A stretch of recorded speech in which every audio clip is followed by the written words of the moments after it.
Hey, it's Russ Payton with Role Playing Public Radio. This is RPPR Actual Play. We are playing Delta Green today. This operation is called Malachite Verge because I like nonsense names for Delta Green operations because, got to have that verisimilitude. So we have a team of 4 agents here today. And, well, as they find out what they'll be having to do, as they assemble outside of LaFontaine, Missouri, and we'll just go down in Discord order. Noah, please tell us about your agent, and if you have anything you want to plug, please plug away. Hi, it's Noah. I am playing FBI agent Jace Bomberger. And yeah, you can check out all the things I do at kamenotaku.com. It's kamenotaku.com. All right. Cool. I didn't know did you just set that up recently? I've had that for a little while. It's just a link tree with all my stuff on it. Nice.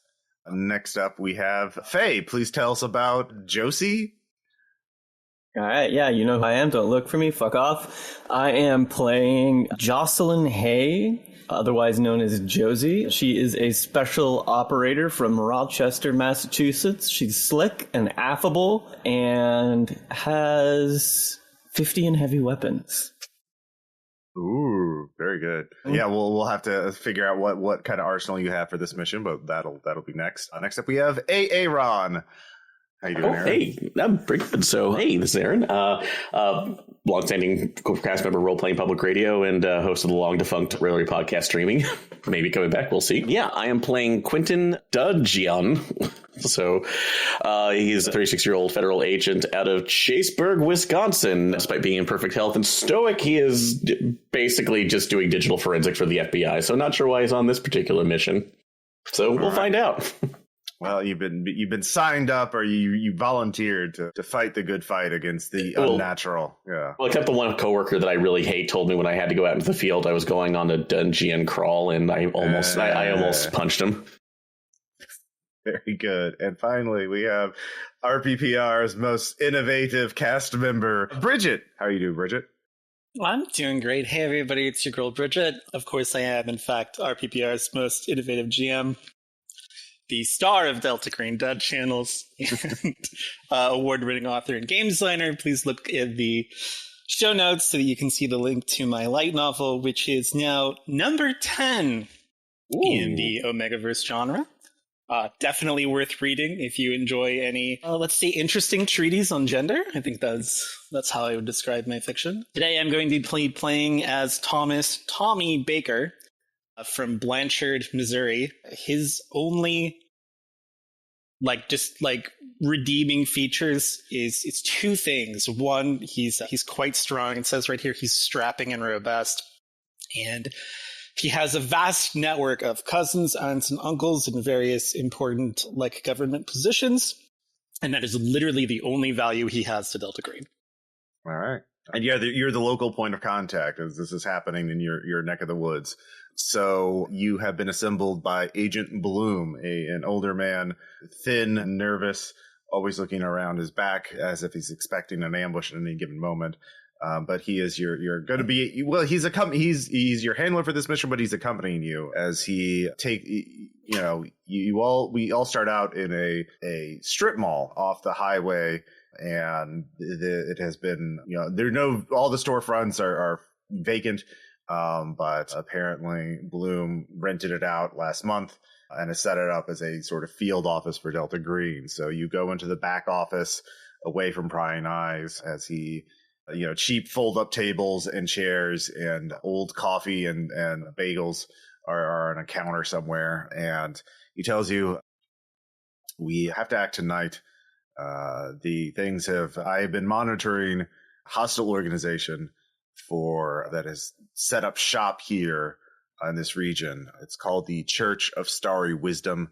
They are operating out of a recently abandoned, a mega church set up in the area, but they went out of business due to numerous lawsuits. And the Church of Starry Wisdom, operating through shell companies, bought the property, and they have been taking it over under the guise of creating a new church, Christian church. But obviously, Church of Starry Wisdom is a old documented organization, cult, that we have evidence dating it back to at least the late 19th century, but it is likely much older than that. Their height of their power and membership ended in 1936 when the largest branch disbanded in the New England region. But they have popped up every so often ever since, but seldom this aggressively or this fast. And we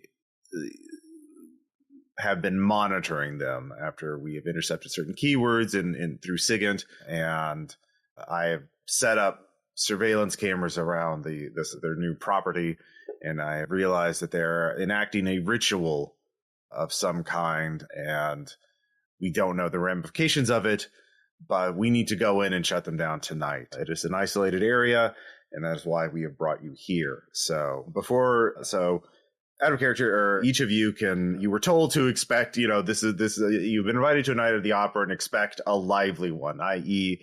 you're going to be shooting people. So each of you can tell me about, for free, you can have a bulletproof vest, a handgun, and a long gun of some kind, either a shotgun or a semi-automatic rifle. Now, if you want more, that would require a skill roll of some kind. So, aforementioned heavy weapons or explosives or whatever else. And you can make each of you can make 3 skill checks. Usually bureaucracy, military science, or I'd allow criminology in some circumstances, depending on what you're trying to get. I'm Agent Bloom. This is my first time around here, and I was kind of hoping, does anybody have an extra copy of their field manual? Because I wasn't furnished with one, and so I don't really know what the whole procedure is. Baker, this is don't worry about it. Yeah, you'll get, like it says on the tin, you'll get the field manual on the field. This is on the job training type of situation. Oh, okay. Well, because I was hoping for a PowerPoint, because that's been my usual, when you do sensitivity training. Right. We don't believe in documentation in this. We try to keep everything off the books. Isn't that illegal? Yes. That's why we keep it off the books. We're going to be, this is what we call deniable operation, Agent Baker. You were here as a local... just call me Tommy. All my friends call me Tommy. And we're just friends that haven't met yet, right? Hold up now. Is Tommy your real name? Tommy's my real name. I stare at the handler where did you get this guy? Well, he is a new recruit. So, but yeah, it's out of character. So we'll go back starting with Jace again, Agent Bomberger. What do you want? What kind of equipment would you have brought to this kind of mission? What do you want to roll for, if anything? I mean, I think I'm okay with. I guess the things I would want would be supplemental materials for an AR-15s, if I can get a suppressor or a scope, that kind of deal. If that's something I would need to roll for. Not a scope, that's fine. The suppressor, I mean, there are civilian ones, but there's also obviously military grade ones. Right. So if you want one of those, restricted military grade kind of silencers, I assume, out of character, I don't know what the legality of various types of silencers are for assault rifles. Depends on where you're at. Yeah. So that could be a military science check, a bureaucracy check, or a criminology check if you want to steal it. I will take bureaucracy. Yeah. And that is an OT-9. All right. Yeah. Under 60. Yeah, you have a military grade silencer. It'll still make some noise, but a lot less. Actually, you can get a silencer in subsonic rounds, which are terrible for armor penetration, but make it very, very quiet. So, yeah. Okay. So, very good. And then Quintin, Agent Dudgeon, what do you want to bring to this operation? Armaments right now aside, I think I'll probably be good with most of that right now. What I'm thinking about is either using bureaucracy or computer science right now to see if we can requisition a Stingray device, basically to either get information from if they're trying to call out for any help or cell phone, or just block their cell signals altogether. Yeah, you can make a roll to get it. I would say you could, if you get it, you could turn it on to block things, but if you want to intercept stuff, that's like a SIGINT roll. So Okay. if you don't have SIGINT trained, you're not going to be able to use it for that kind of thing. Would I be able to use computer sciences for that, though? You could use it to get one. And I'd say computer science would let you like turn it on and block all communications, jam things. That's probably easier than like intercepting messages. Okay. You know what I mean? So, yeah. Okay. So, yeah, I can do that. So, is this, would we want to roll bureaucracy or computer science for this? Bureaucracy, yeah. Okay. This is a requisitioning thing, and in such a way that you can, take it home for, Yep. So, all right. I've got a 54 out of 60. So, give me all right, yeah. So you have a Stingray, and you can use it to block cell phone communication. You can block cell phones communications, but you can't, intercepting. That's literally what SIGINT is for, is intercepting messages. So, So, Josie, is there anything you want to bring? Yeah, what in the terms of mechanics is a heavy weapon? I don't have any fucking clue what that is. I just thought it would be great if I had one. They're like heavier machine guns, grenade launchers, flamethrowers, basically anything that's not like an infantry weapon, like anything designed to kill like squads of people or vehicles or that kind of thing. I have the PDF pulled up if you would like a list of some devices like flamethrowers, RPGs, general purpose machine gun, grenade machine gun, heavy machine gun. What's the meanest thing I could bring that could reasonably be carried by a single person and like isn't single use? Probably a light machine gun. Yeah. Like go all Rambo on this shit. Yeah. All right. Yeah, I'll bring a light machine gun. I mean, that's gonna. So you have Agent Bomberger with the silence, and then like with the exact opposite, louder. They said to expect a dance. Stealth is an option. All right. Stealth is on. Bureaucracy. Military science. Military science would be a lot. Yeah, either one. But that's basically using paperwork. 47 under 60. All right. Yeah. You have a squad automatic weapon with a couple of boxes of ammo, so you can rock and roll with this shit. Okay. Tommy, come here. I need you to carry these for me. I carry things all the time. I'm real good at it. So Tommy has a Winchester Model 70, which is the most hunting rifle ever. And it is chambered for 22 Hornet, which is what you'd use if you wanted to go shoot small varmints.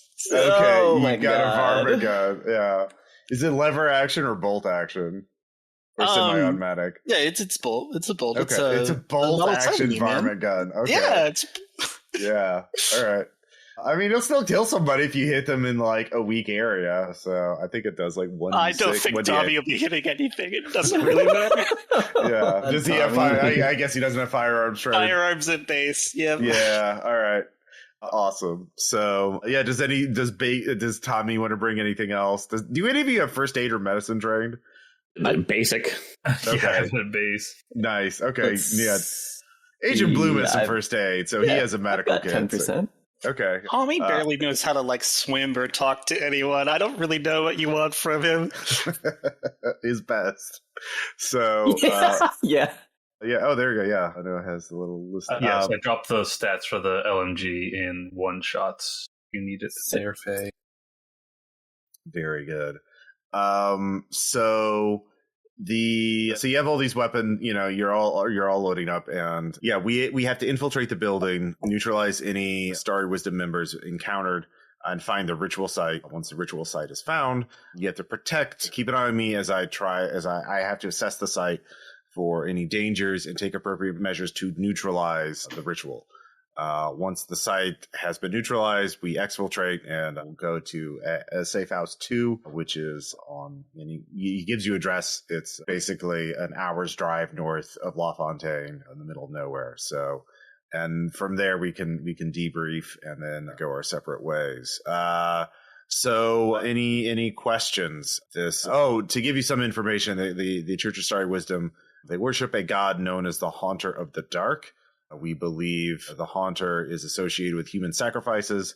The faithful believe by giving sacrifices. Human sacrifices? Yes, that's why we're trying to stop them, Tommy.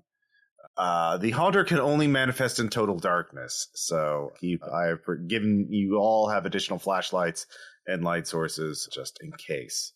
So it is just down the road from where we are. And he takes out a laptop and it shows like a grainy video feed. I set up some trail cams on trees around the property. As you can see, there are numerous parked cars outside the church property, the church building, but there's no one on guard, and there's no one around for a ways, and the noise at the highway should mask most sound. Although he looks at the the machine gun, and he's like, well, if you have to use that, we're probably fucked anyway. So we don't have, the police will probably respond if there's extended automatic gunfire. So let's try to avoid that, at least until we're deep inside the building, and hopefully that can mask the sound. My Uncle Jeremy is the county sheriff, actually. Yeah, that's one of the reasons why you're on this mission, to help explain it to the authorities if we do encounter them. I mean, it's okay because cheap drywall. Yes, but yeah, just don't. All right, well, we'll take 2 vehicles, park here at this access road, and walk across the hill, and we'll be at the site. So if there's no other questions, let's get going. So he looks at all of you to see if any of you do have any questions.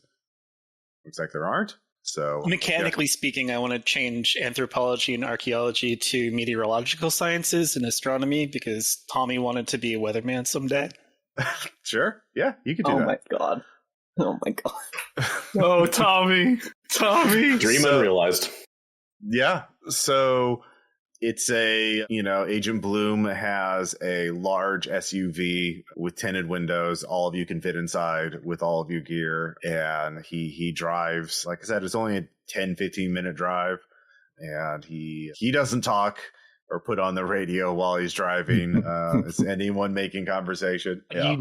Tommy is talking about like the area. And like, you remember that strip mall actually used to have a Pizza Hut in it? I don't suppose any of you have actually familiar with this area at all, I imagine. Agent Bloom does not respond to that. I am absolutely getting a kick out of how fucking green Tommy is. So I'm just like, yeah, is this your first time on a live run? You ever shoot a gun before? Well, yeah, I used to do one of those, those little boxes that got around like towns and stuff. And like, so one of my uncles, he got me into this thing, and I go out there and I look at the boxes and make sure like nothing's been exploded or anything. That's all crazy. Kinds of weird stuff in them. Like, it's like props from magicians or something. How many times you been stabbed? Just the once. You see, I was building a deck, and so I was holding the 2x4 between my knees, right, to steady it, and so I had the skill saw. Oh my fucking god! I think Jace is just sitting there trying not to laugh out loud the entire car ride. All right. Are you related to Red Green by any chance? I used to watch him all the time when I was a kid. I learned a lot about duct tape. Duly noted. So Agent Bloom parks the car, points, it's basically at the base of a hill. He says just on the other side is the church property lock. So I didn't see any guards, but we will be entering hostile territory as soon as we go over that hill. So quiet, only communicate when you absolutely have to. And Agent Bloom has a Kevlar vest and a handgun, and he takes the lead. And by the way, we all have active radios, right? Yeah, you have flash mics. Okay, good. So yeah. And I imagine Agent Bloom had to show Tommy how to use his. Oh, no, I know how to use one of these. You see, me and my cousin Nathaniel, we used to play secret agents sometimes. All right, well, send me a test message then. This is Tommy. Voice crack. Tommy, you're donezo. You're so donezo. So donezo. I didn't think it was Operation Meat Shield, but here we go. So It's not my mission as Noah, the player, to make sure that Tommy makes it out of this alive. Before we go ahead, can I go ahead and activate the Stingray? Yeah. Okay. Cell phones are all off now, and so that'll help delay anybody who calls it in the nearby area. So as you crest the hill, all of you can roll alertness. Okay. Did you think I got alertness? I mean, you have it at base at least. I have 20. Let me try this real hard. Oh, okay. I got 33. Is that good? Yep. Same here. Critical success. That's a critical failure for Tommy. So Tommy does not see anything. Oddly enough, I succeed. Yeah. Those of you succeed. You can see cats lounging on the cars, under the cars in the parking lot, and they're almost all black or dark colored. And they all seem to be watching in the direction of the church, although some of them turn their heads in unison to look at all of you. Are we experienced? Are we do we know what this kind of shit means? Other than being obviously a bad omen. This is, I didn't give you time. If you wanted to say your character is a damaged veteran, you could just mark off your SAN equal to your breaking point, reset your breaking point, and you could have 10 points of unnatural. And you've seen. Tommy is just trying to see if the cats will come to him. He's kneeling down and going. Oh no, Tommy doesn't see the cats. Tommy doesn't see the cats. Yeah, okay. You critically failed. You're just. Tommy is looking up at the stars and he's like, "Did you know?" Yeah. Oh my fucking god. So you can make an unnatural roll if you want. That's 10. If you have that at 10%. Agent Bloom looks at them and just kind of narrows his eyes, but doesn't say anything, and continues. I don't make it. Okay. What about an occult roll by chance? Yeah, you can make an occult roll. All right, let's see if I can get it. Nope, failed at 49 over 30. So that's weird, man. This is weird. No point. No, because they're just kind of watching you. They don't get up from where they are. They're not even acting like normal cats. They're just watching, and they're sort of in a semicircle around the church. So, but the front doors of the church are open. So at this point, Bloom points at you, Josie, and indicates for you to go in first. All right. And Jace. Actually, no, you and Jace to go in first. All right. Well, obviously, click the safety off of the light machine gun, get all that shit good and ready. Mm-hmm. Can I try and stealth in? Yes. All right. So I'm going to...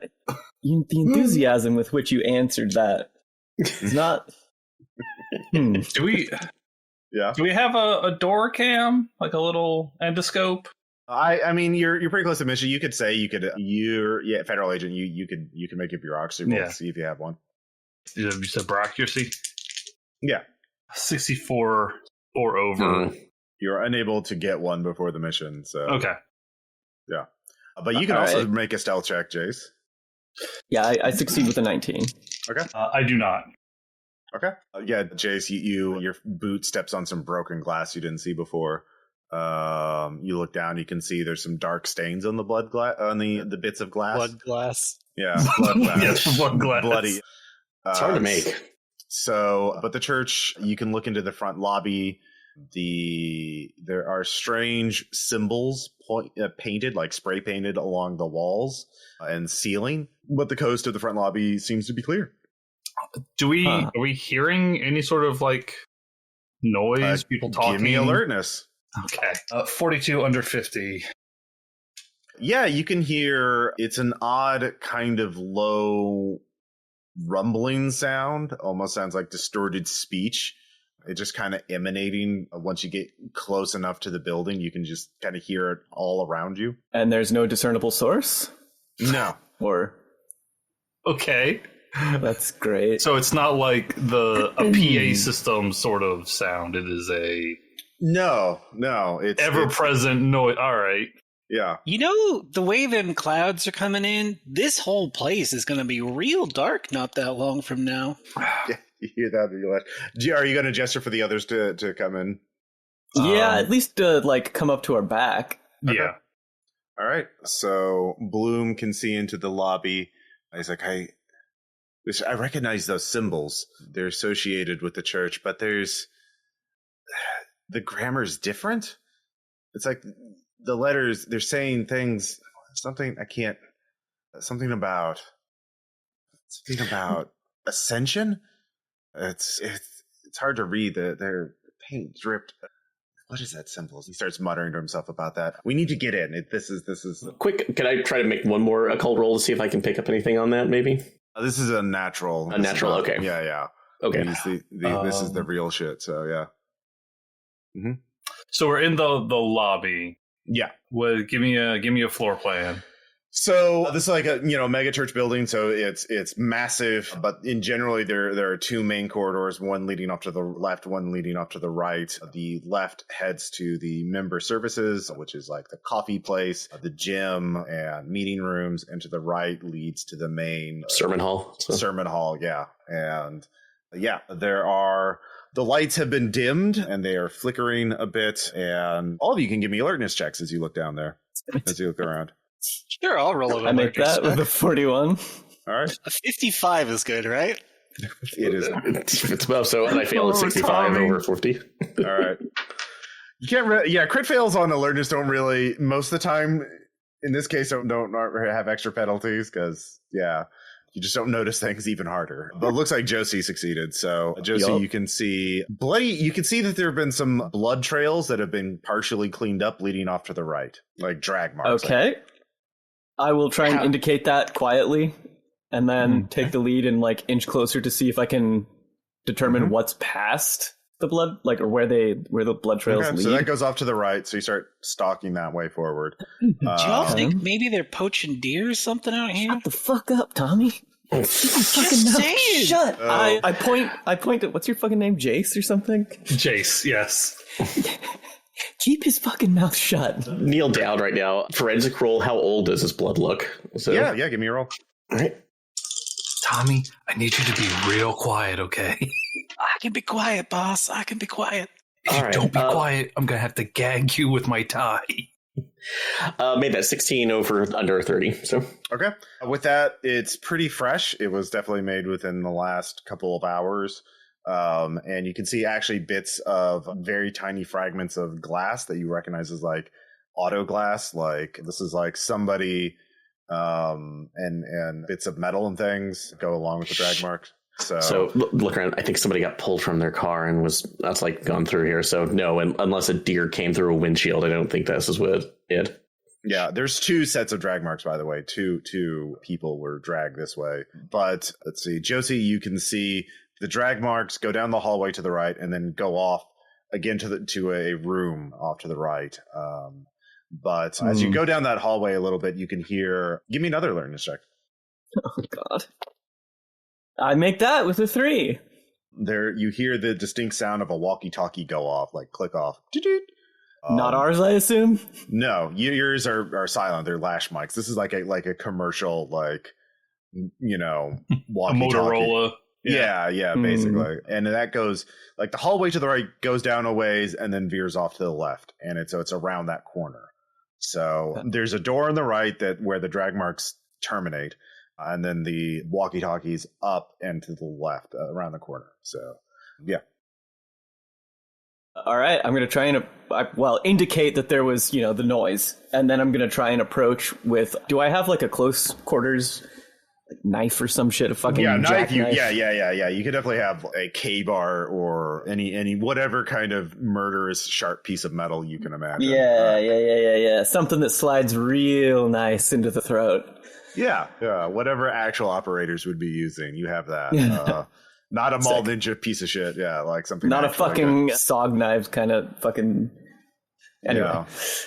Yeah. All right. Yeah, I'm gonna try and round the corner, and if I get close enough, and there's like anybody there, that it could be reasonably yanked out of sight.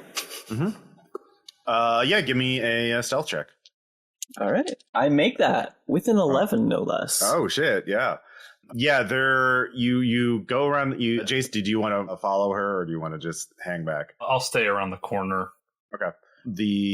So Josie, you sneak around to the corner and you peer down, and you can see there are two armed figures in dark robes, but they have like a tactical vest on, and they're each carrying like an AR. And one has a walkie and just clicks it off and puts it back on the tactical vest. But further down, this is a long hallway. You can see another one at the other end of the hallway. So it's a 2-person patrol, but they're at, it's a long hallway and they're at either end of it. And one's near you and one's far away from you. So with your 11, you could definitely snake this person, but the other person you'd have to make a melee weapons check. You get a bonus on it because you got, a really good stealth check. Right. And then the other person would have a chance to notice you, shanking the other person. Can I, have Jace get ready to fucking take the other dude out? Yeah, you could. You both are trained in hand gestures, so Jace, you get a plus 20 bonus on your stealth check because they're getting expert. Like they're here, you need to move this way, kind of thing. All right, that is 14 under 30. Yes, you're good. Okay, Jace, you go down the hallway, or you creep up, getting in a position, and you can see both of them. And yeah, you can get a shot. Your scope will negate the range penalty. So yeah. So you're both in position. You're both tactically trained, so you can sync up and do the same thing at the same time. So, and you have time to aim. So you both get a plus 20. Josie, you need melee weapons, and Jace, you need stealth or firearms. Yep. If you both make them, they both go down. If one of you fails, then obviously one of them's still alive. Wait, you said I need firearms? Or sorry, no. Yeah, Jace needs firearms. You need melee weapons. Right. Jason Josie. It's a little confusing. That's so... Jason Josie, the new show. Yeah. I still can't tell them apart. One's messy and the other one's neat. Yeah. Tonight on ABC. I make that with a 35. Oh, damn. All right. I got an 5. Ooh, all right. Both of you say, are you I forgot to ask if you wanted to be adapted to violence before the game started. I am, of course, adapted to violence. Jace, who do you think I am? Jace, are you also adapted to violence? Yes. All right, yeah, you're both fine. Yeah, mark your SAN off to your breaking point, then lower it by your breaking point, which is equal to your power score. You're both, and I think you lose a D6 and charisma or a D4 or something like that. So it's a one shot. We're not going to worry too much about that. But yeah, the rest of you see Josie sneak up with a knife out, and then Jace takes a single silent shot, and then they give you the all clear sign. And yeah, do any of you, the ones that are hanging back, do you want to check out the door where the drag marks terminated? Yeah, I'll do a roundabout right now with my gun out to check it out. All right, you open the door. Are you adapted to violence? No, I work on a computer most days, so... All right, give me a SAN check for seeing two grisly, pulverized bodies. I don't know. Yeah. Oh, boy.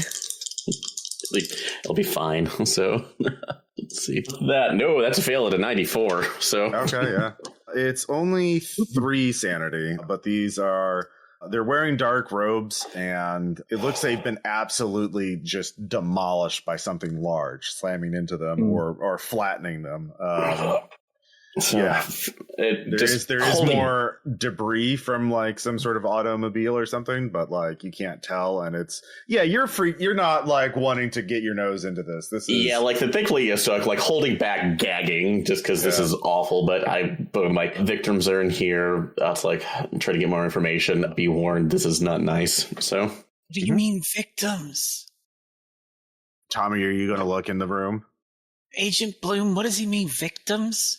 Probably victims of the cult. We should move on. You don't need to worry about it, Tommy. They're not a threat to us. Yeah. All right. I won't worry about it. I will move in to see if I can get any ID off them, because you said they're in cult robes, or... Mm-hmm. Yeah. Okay. Yeah, see if there's anything on them. Yeah, give me a search check. Okay. Let's see. Got that. That's 26 under 50. You do see that they were tattooed with weird symbols that seem to match what was up front. But they do not have they also have like strange little scrolls tucked into their clothing that with weird writing on them, but they don't have any driver's licenses or weapons or anything. Or other identifying things. So okay. How many of the scrolls are there? They each have one. Just one right now? Okay. Oh, there's 2 scrolls. There's 2 bodies, 2 scrolls. 2 scrolls. So, okay. I'll go ahead and take at least one. I'll take both of those because honestly, if it has writing that shouldn't be there and put it in. Are they like very small scrolls or like handheld or just a little bit bigger than that? They're bigger. They're like the paper's like 10 inches a foot wide. Like it's a proper scrolled up scroll. Scroll right now. Okay. Yeah. So I probably have that. So I'll just tuck that back in through my...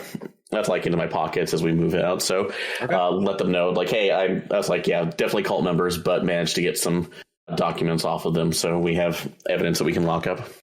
Right. So you continue on And Josie and Jace, you're both taking point, it seems like. So both of you can give me alertness checks. I make that with a 17. I do not make mine. Okay. Josie, you can hear. So you go down the hallway that the two, the patrol was at. And as you're going down this hallway, making your way towards the sermon hall, Josie, you hear something shuffling around in a small room labeled janitor's closet, or janitorial supplies, something like that. Yeah, something like someone or something is moving around in there. So like a person or animal or a large animal, you can't tell, but bumping against a shelf or boxes or something like that. All right. I will instruct everybody to level guns at the door just in case. Tell me, come here. Yeah, what can I do for you? On the count of 3, I want you to open that door, all right? Like real fast or real slow or? Real fast. Like it's Christmas Day and you're getting down to open your presents. God. Don't stand in front of the door when you do it. Please don't. Yeah, I've got my rifle ready just in case. Okay. Do it with your foot. Open the door a little bit, push it open, back away, okay? This seems awfully complicated for a door. I think I can manage it. It's not about the door. It's about what's possibly coming through the door. Open the door. All right. I'm opening the door. All right. Tommy is going to open the door very quickly, but has forgotten the step about not standing in front of it because you told him too many things. Damn it. So he's blocking the way a little bit before he realizes he's supposed to get out of the way. You open the door and you can see a woman in like a nice business suit there who has been handcuffed and gagged, and handcuffed to like the shelf that's sort of bolted in there with janitorial supplies. She looks scared, but does not look, maybe roughed up a bit, but not like severely injured at a glance. And she looks at you with fear in her eyes as you're all pointing guns at her. Okay. Put it down right now. Just start walking towards it. Hands up to say that. And put my mouth up just to kind of show right now. It's like talk slowly, talk low. We're not here. And is she gagged? Yeah. Okay. Slowly take the gag. Ma'am? Yeah. That's like we're local. That's like we're the authorities right now. Can you tell me what your name is? My name is Cassandra Melville. I'm antiques, an art dealer from New York. I was here. They kidnapped me. They wanted to buy a book for me, and they gave me enough money for me to hand deliver it. And when I went to deliver it, they just grabbed me. Okay, that's like starting to work on. It's like pointing right now. It's like get her out of her cuffs and everything while she's doing this. How long have you been here? Just I got a couple hours. Like I came here this morning. I landed in this podunk town this morning. I hate this city so much. I can understand that. So, but take offense to podunk. Give Tommy like the sharpest of looks right now. Like. Shut up. Okay. Yeah. I come to fly over country once and armed people grab me and kidnap me. So it's not like, it's not going to be upset. So, dude, that's like with the people that you took you right now, are they still in the building? Did you read? Yeah, they all, I guess, I don't know. I've heard weird sounds coming out there. And one of them said I would be needed soon or tonight. I don't know why. Okay. Well, like I said, you're not going to be needed, obviously, in this case, because we're going to make sure that's not getting her tied. We're going to escort you out. Mm-hmm. That's like get you out to the car where it's safe. It's like safe there too, and then that's like make sure that you can get off the property. Okay. Did you bring in your own car, or did they take you here themselves? I rented a car. Is it outside? No, I didn't rent a car. I Ubered here. Okay, so I have a human of 80. Mm-hmm. Is she? What is the truth here? Give me a roll. Okay, 77. That's a critical success. So she is definitely withholding information from you. Okay, you're a antiques dealer. Mm-hmm. What did you bring here? It just a book, lady. What did you bring here? Give us a name. Well, it was an off-the-books transaction. And I don't know if you heard. Okay, so there was a burglary last year at Miskatonic University's special collections of their library. And a bunch of very valuable and rare books went missing. They were stolen. And maybe an associate told me about it, and I've been looking for buyers for it ever since. And I don't even know the name of it. I just know it's in Latin and it's bound in human skin.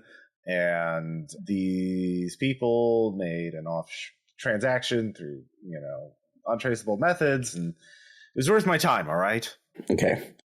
So I was like, did they take the book with them? Do they already have it? Yes. They needed the book for something, is what they said. They needed the book for the ascension of the Haunter. Whatever that means. Okay. So, first off, I think this needs to be your lesson right now. Don't deal in that's like books that you don't know anything about. That's a problem. So, the second, most like we are going to get you out of here. Mm-hmm. So, we're going to ask you back over to the car. We have a car on site. You're to hide in there. Don't go anywhere else. So, and once we're done right now, we will take you back with us. Understand? Okay. Sure. Okay. So, Tommy? Yeah, boss. So, it's like, I want to take our guest out to the car. Okay. Escort her there without. Make sure she is okay. Okay? Yeah, I could do that. I could do that real good. Go forward. Don't move anywhere else right now. If there's a problem, call us. Okay? Don't shoot. I'll radio you. Because we got the radios. Same fucking difference, Tommy. So it's a little different. All right. So the rest of you are going to press on while Tommy escorts her to safety. I feel like somebody should go with Tommy. I don't think we should be letting the buddy system, gang.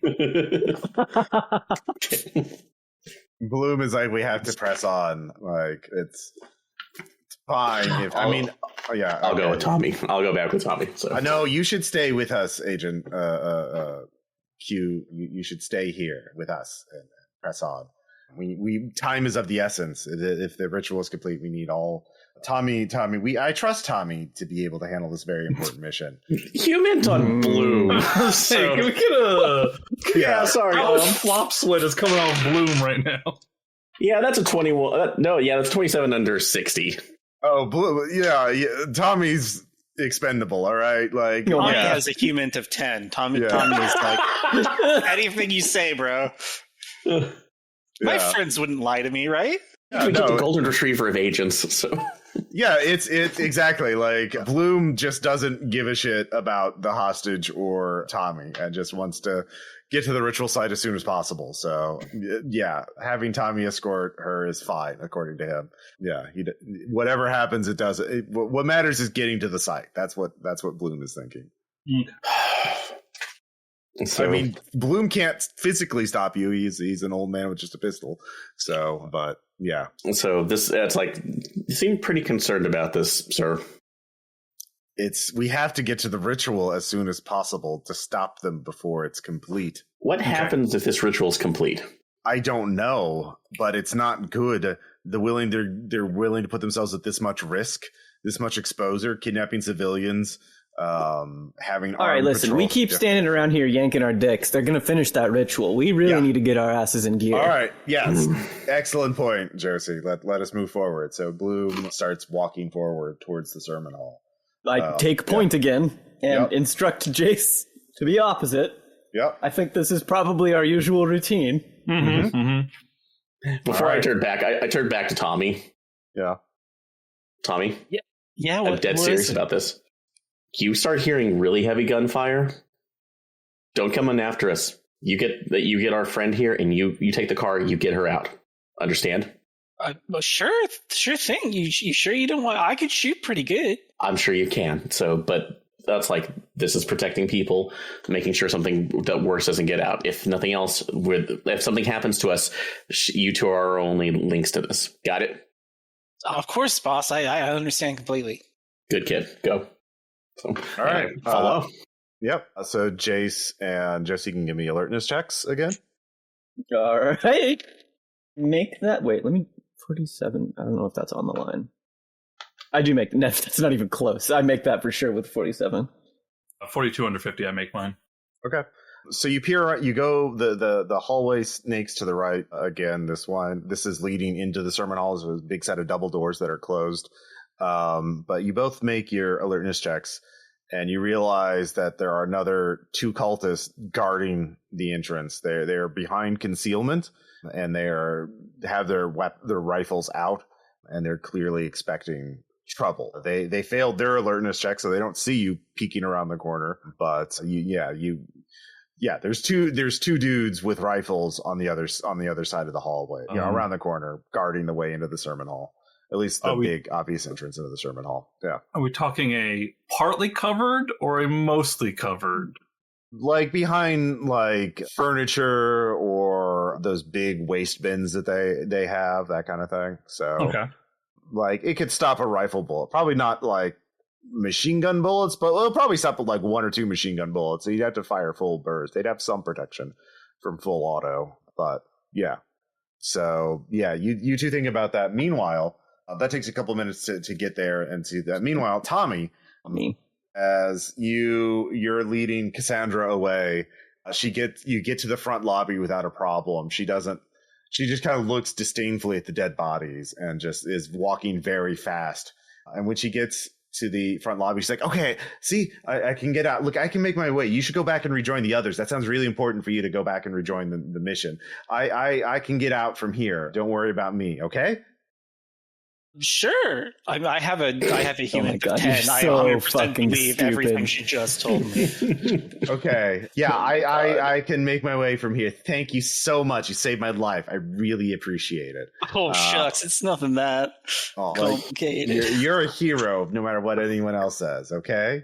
But you should hurry back, okay? You got to save your buddies. But I can see the stars out there. It is getting dark. I can just save them. You think they're in trouble? Well, maybe. I mean, I don't know. Those people are dangerous. Gosh, I gotta go. Tommy just turns around and starts jogging back to where everybody else is. Yeah. Give me an athletics check to see how fast Tommy runs. Oh, my God. Athletics check. You're so funny. Let's see. I have 17 under 50. See, Tommy's good for something. Oh, yeah. So... Jace and Josie, what is your first move when seeing these two, knowing that there's 2 armed guards guarding the way into the sermon hall? I mean, it's a big building. There might be another way into the sermon hall, but like time is of the essence. That's the fastest way. Yeah, fuck that shit. Yeah. We gotta click some heads. Yeah, you could just pop around the corner both. Yeah, with a that's the idea. Successful athletics, you burst around the corner fast enough to get the drop on them. Otherwise, it's initiative order. So, all right. Oh, baby, I make that with an 11. I do not make my athletics. All right. So... I've been telling you to hit the gym, buddy. I know. So, yeah, you pop around with the fucking saw, John Woo diving, and you can target, there's 2 of them, but they're in opposite ends of the hall, so you can't hit them both at the same burst. So, you can roll heavy weapons. All right. I make that with a 12. All right. Lethality! Yeah, it is lethality. So lethality 10%. So roll percentile and tell me what you get. Both or just one? It's a percentile. So roll percentile. Yeah, you're only hitting one of these people with it. So yeah. 97? 97. All right. So that is 16 damage. They have 4 points of armor from the vest, so that's 12 points of damage, which is enough to drop them. I mean, even if they had 13 hit points, so they're down to 1 hit point, so they're bleeding out. Yay! So Quintin, you can give me a sand check for violence as full auto rock and roll is opened up. Yeah, this is just 0-1, but yeah. Oh, that 56 made it. So yeah. Well, this is happening. God damn. And so Dex, the cultist has a Dex of 13. What's your Josie? Your Dex is page 15. 90. Oh yeah, you're going first again. All right. I get to go fucking twice, so I just open up another heavy weapons then. Mm-hmm. All right. I make that with a 9. All right, roll percentile again. They do have more armor now because they are in their heavy cover. But yeah. I guess there's no make. It's just rolling the dice. That's a 74? 74. That's 11 damage. Nice. Now -6 because they have heavy cover and a bulletproof vest. So they survive that. So they'll be able to return fire. So basically your shots go into the bench and part of the wall, and a few of them make it and hit the person, but their vest absorbs some of it. And so they survive, so they'll be able to return fire. But let's see here. Jace, your dex is... My dex is 10. 10, so you're going last. So the cultist gets to return fire. And fires and does hit with a 45, but they are using a semi-automatic rifle, so that is, I believe, a D12, which, and you do have a vest on. Let's see here. So that is 8 minus 4, so you take 4 damage as you get shot. Me or Jace? You. Yeah, okay. You, because you're the only one. Jace is still around the corner. Jace is like behind full cover. So you take 4 damage as it goes through your vest, and you feel... Jesus. Bad. Not great, but Jace, you can act. So they're exposed now because they leaned out to shoot, correct? Yes, that is true. All right. Okay. That is a hit. Mm-hmm. And that is 3 damage. 3 damage. All right, which is absorbed by their vest. I'll say their vest is now fucked because it has been shot multiple times. So, you would hear that. Tommy, you hear gunfire coming up ahead. So, fucking I've Tommy. been told that I need to save my friends, so I'm booking it. Yeah. You see them. You made your athletics check. You could just actually though, Quintin, you can act first because you're closer. Are you going to pop around and fire off around, or are you letting the 2 shooters do this? No, I'm around to get back up. So you are going to shoot? Yes, I am. All right. You pop around. Yeah, go and roll. All right, I'm going to go ahead and use the rifle on that since it's a little bit better. Mm-hmm. Well, let's see. Unfortunately, that misses at a 94, so I go wide. Well, you didn't get a crit failure, so that's good. That is good. So yeah, and Tommy. Yeah, Tommy rushes up behind all of you and takes out his 22 bolt action. So, Tommy doesn't even think to take out a gun. Like, Tommy's, like, here to, like, brawl a little bit, because that's, like, the one thing he knows. But, like, there's guns everywhere, so he's just heading out in the open going, what do I do? So is he just standing in front of everybody's gunfire? He's like standing like out in the open, but like just behind our group, so he's like coming behind. So he's like, okay. What do I do? All right. Bloom is like, what the fuck are you doing, Tommy? What happened? Where are you? Yeah. Where aren't you with the hostage? He said she was fun. Oh, for fuck's sake. All right. New round. Josie, you're up again. All right, time to clean up, baby. I make that with a 29. All right, that does work. I'll go and roll damage. 55? 55, that's 10 damage, which is enough to kill this person, even with their covered remnants of armor, because they're already heavily wounded. So yeah, you riddle them with gunfire, and they finally go down. They're, mangled, hamburgered corpse from repeated gunshot wounds. Dope. Yeah. And all of you at this point, Blue's like, go, now we just need to rush it. So you're still bleeding though, Josie. Do you want to try and? Yeah. Do I need to? Does fucking hell? Nobody has first aid, do they? Bloom does. And base. So yeah, no. Bloom has a first aid kit and is trained in first aid. Do you ask Bloom to treat your gunshot wound? He may not even know that you've been shot. Yeah, no. I'm gonna go over to Bloom. Well, okay, first I'm gonna slap Jason on the back and be like, how many fucking times I tell you the work doesn't stop once you clock out? You gotta hit the gym, buddy. And then I'm gonna go over to Bloom and be like, I got a fucking hole in me. Patch it up. Okay, God damn it. Fuck. All right, Jace, go. Though you and Quintin go. And Tommy, I guess. Find out where the ritual site is. So Bloom takes out the first aid kit and frantically starts trying to patch your bleeding. So rolls a 13. He does succeed. So good for him. But that'll take him a minute to do. And he only heals 1 hit point. But you stop bleeding. Well, that's good. You got that going for you. That's good. So, Jace, I assume you're kicking open the door? Or you just Yeah. Kick open the door, and you can see the sermon hall is empty, but you can see an unearthly light. Like, literally, you think it's purple, but then you look at it again, and you can't describe what the color is, coming from behind the pulpit. Like, these megachurches have rooms, sort of like green rooms and prep rooms behind the main sermon hall, and it must be coming from there. And you can hear chanting coming from that area. So okay, I don't see anybody in like the pews, the stands, anything like that. Give me alertness checks. Okay, can I make one too since I followed him?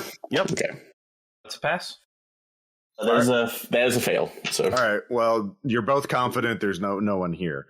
They've all moved into the prep room, the conference room behind the sermon hall. So you can try and sneak up, or you can just run in with athletics. I am gonna run in because my athletics is better than myself. Same here. So Tommy, what about you? Yeah, he said to get there, so I assume the ritual is in the sanctuary, and I'm just booking for it. Because they didn't really explain what to do, just to go do it.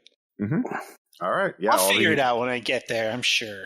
Yeah, if you make athletics, you can act this round when I describe it, or if you fail your athletics, you'll be there after the first round happens. Essentially, yeah. I get a 74. All right. You're a little tripped up by the you almost slip on the pools of blood in the doors leading in. Yeah.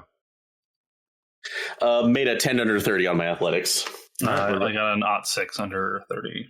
All right. So those of you who make it, you go in and you can see the sanctuary, the conference room has been turned into a ritual chamber. There is more odd symbols painted on the walls. There's about a dozen cultists in robes, and they are gathered around this unnatural light shining through what looks like kind of like an event horizon of a black hole, an accretion disk in the center of the room.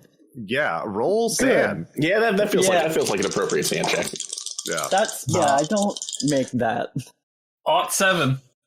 All right. 17. Tommy is cool as a cucumber. He probably does not understand what he's looking at. 33 critical this success. is just like that Marvel movie I done seen. Yeah. How do you suppose they're doing that? That's such a funky color. If you make it, it does hurt to look at. So if you make it, you lose 1. If you fail, it's 5. It's a fight, flight, or freeze response unless you use a bond to project it onto a bond. Yeah. Yeah, I'm going to project that onto a bond. All right. 5 is kind of a lot. Yeah.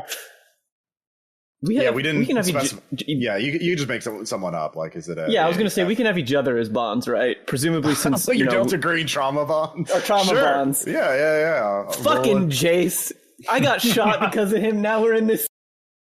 Yeah, roll a d4, and that's how much you lose from that bond. I'll say it starts at half your charisma score. So, yeah. 3. All right. Great. So, if you make so if no one goes into fight or flight or freeze, you can still choose your act. Those of you who ran in this round, what is the one action you're going to do when presented with seeing all of this?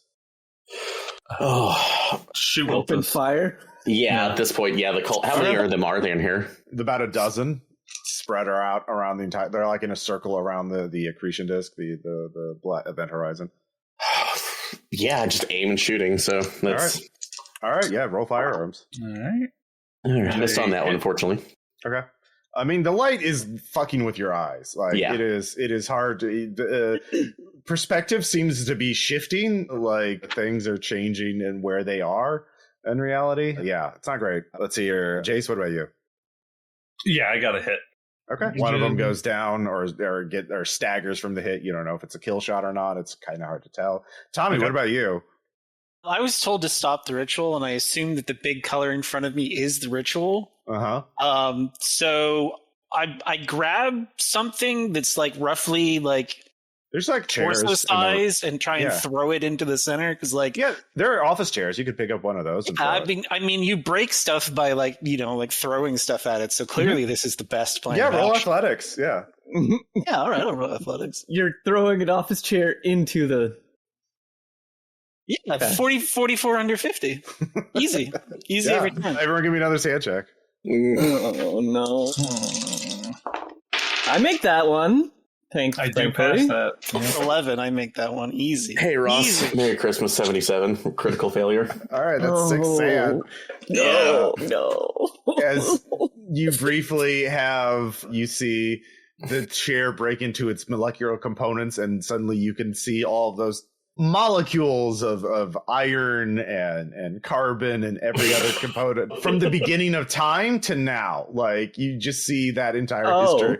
Yeah, as it is disassembled and something is happening to it. But yeah, you got to have the entire molecular history of everything that chair was made of in order to understand what is to happen next. And so that's why you lose 6 sand, because you do understand. So you can project that if you want, but... Yeah, I will actually go ahead and, definitely project that, because I'm trying to hold on desperately. So let's see. That's going to go off of, actually, my best friend just is from college. We held everything D4. together, but okay, D4. Oh.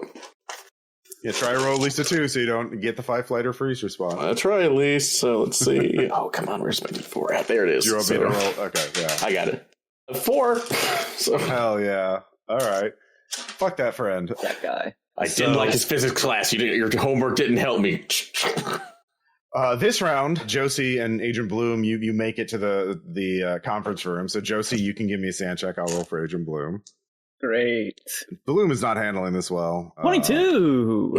No kidding. Yeah, Bloom has a pretty low sanity, so he only loses 1. I rolled a 1 on for him, so he's like, oh no, it's too late. And yeah, you all get 1 more action this round. So Jace, are you going to keep shooting? Yes. All right, give me another firearms check. So that's double aughts. Mm-hmm. So you're gun jams. Oh, Yeah. no. Yeah, you just hear a loud clicking and you look in and you can see your receiver's fucked. Yeah, you'll have to clear it. It'll take minutes to do, probably. Josie, are you rocking and rolling? You know it. All right. Is there a way to just, spray the room? Yeah, you can. Give me firearms. All right. Is it firearms or heavy weapons? Yeah, sorry. Yeah. All right, cool. I have 12. I'd make that for sure. All right.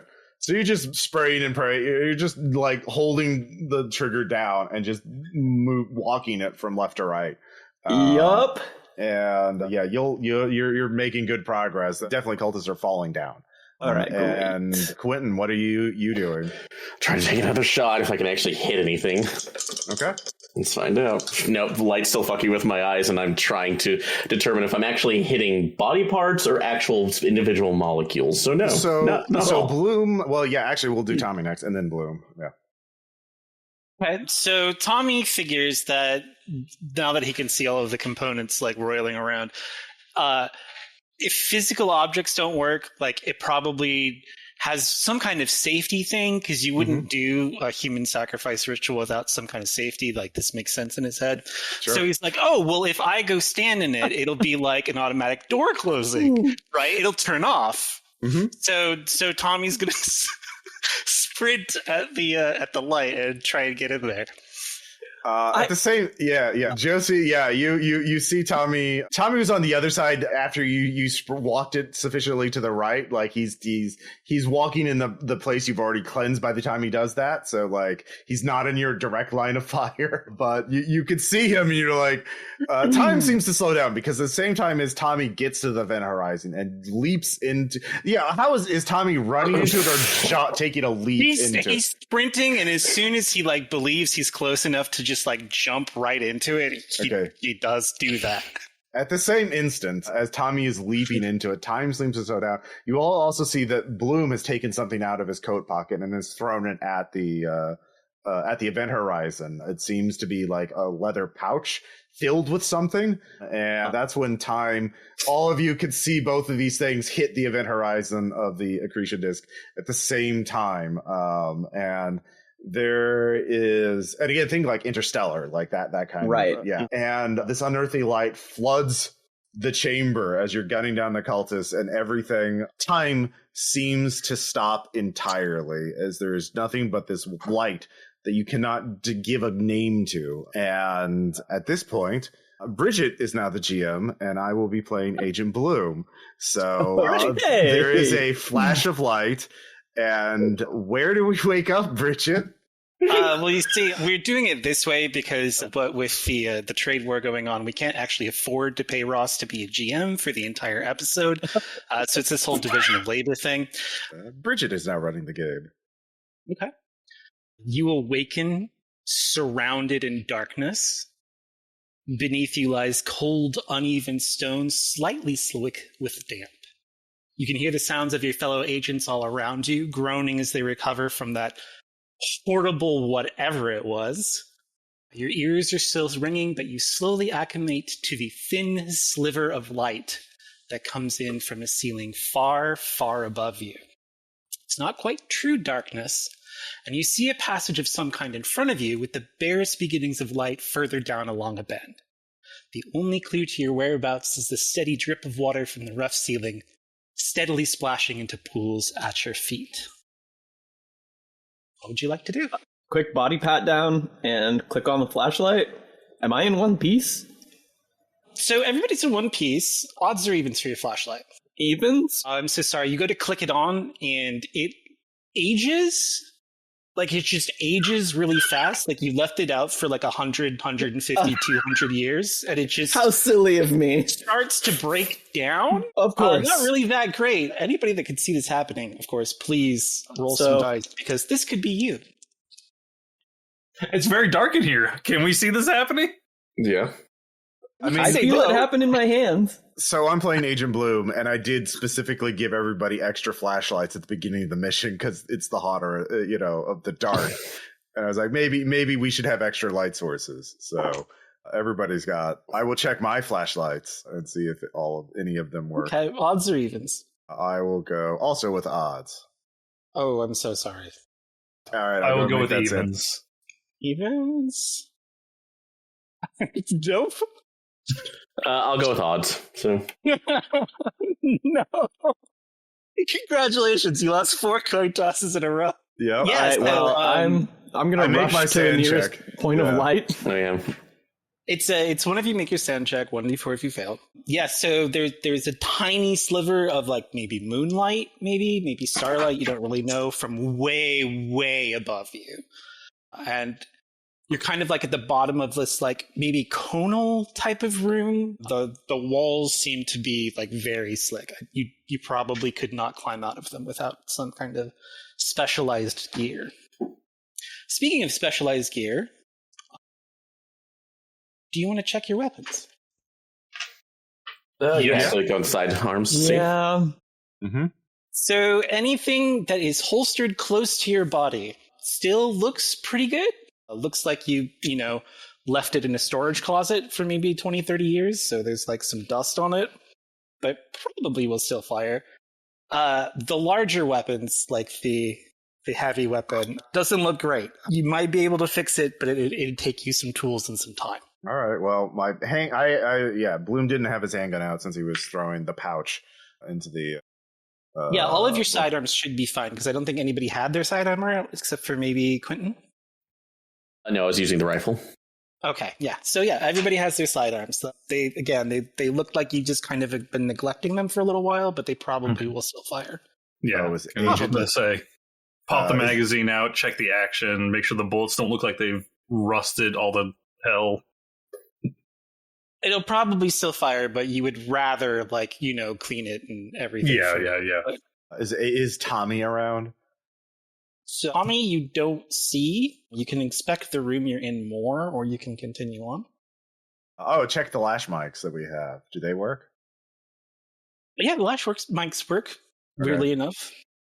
Status. This is Bloom. I'm intact. Roll call. Yeah, you roll. can hear your voices inside the room you're in. Like it's pretty dark, but like you can kind of see, a little bit in front of you. So like you can meet up and steadily you are acclimating to the very, very small amount of light. Baker, are you there? There's no response from Tommy. Okay. Well, let us proceed forward.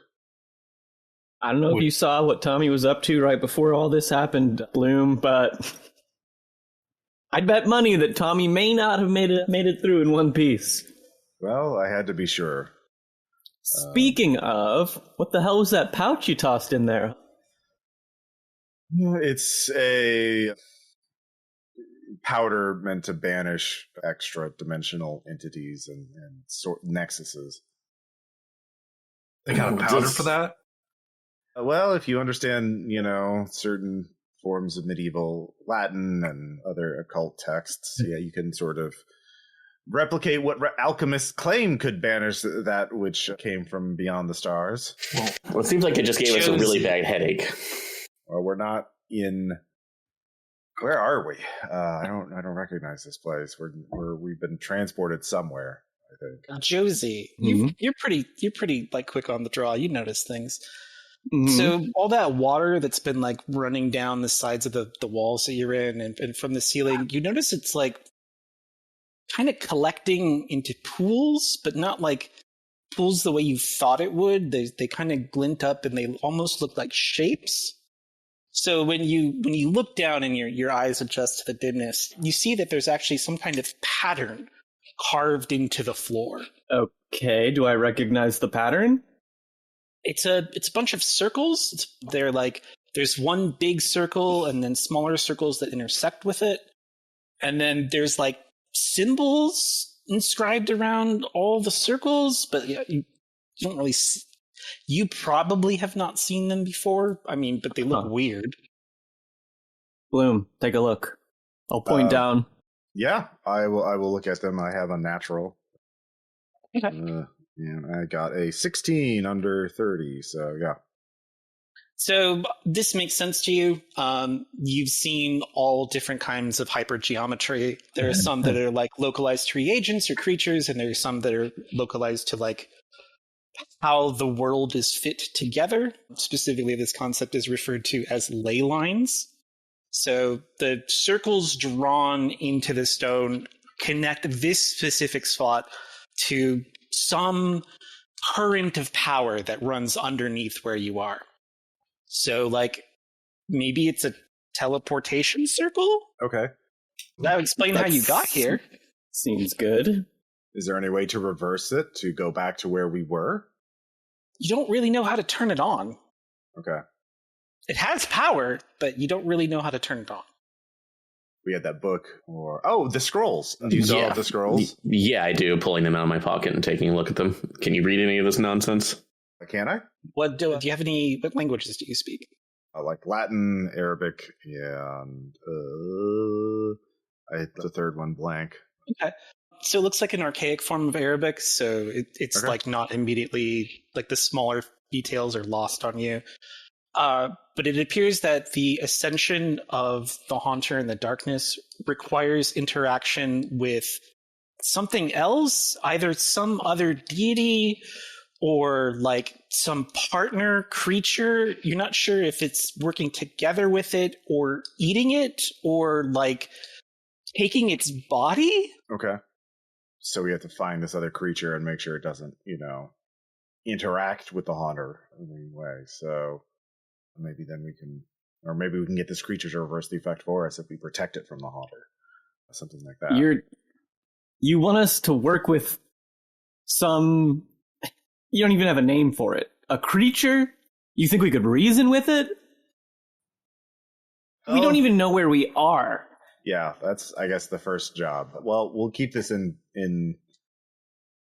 our heads as we need to get more information. We should reconnoiter. You're shuffling around, trying to help everybody look at stuff, and your foot clunks against something. And it kind of moves a little bit, Jace. Yeah. You want to see what that is, maybe? Yeah, I'll take a look. Okay. It looks like there is a leather-bound tome on the ground. Just a casual glance at it before you even reach for it. It looks to be soaked in water. All right, well, I'll pick it up. Okay. Yeah, it's damp. It's probably been here a while. But you can leaf through the pages if you'd like. Yeah. Oh, hey, I found something as I like try and crack open the book very carefully, not wanting to like tear any of like the pages. It's clearly been damaged by years of exposure and waterlogged, but some of the pages are still readable enough, and they feature beautifully inked artwork of a vaguely feminine figure with enormous, feathered wings. Okay. Huh. This What do you seems make to of be this? I'm guessing this is the entity that the haunter needs to ascend. Somebody was into harpies, so Yeah, okay, so we need to... There is some still like legible text. Yeah, I'll read it, yeah. Okay. It's not in any languages you understand. Okay. Does anybody have any skill in East Asian languages? I do not. nope. No. I bet It Tommy looks- did, damn. Yeah, it looks vaguely like maybe Chinese, like because you can see it's like a similar kind of pictographic language. Some Okay. of the symbols are much more simpler. Okay.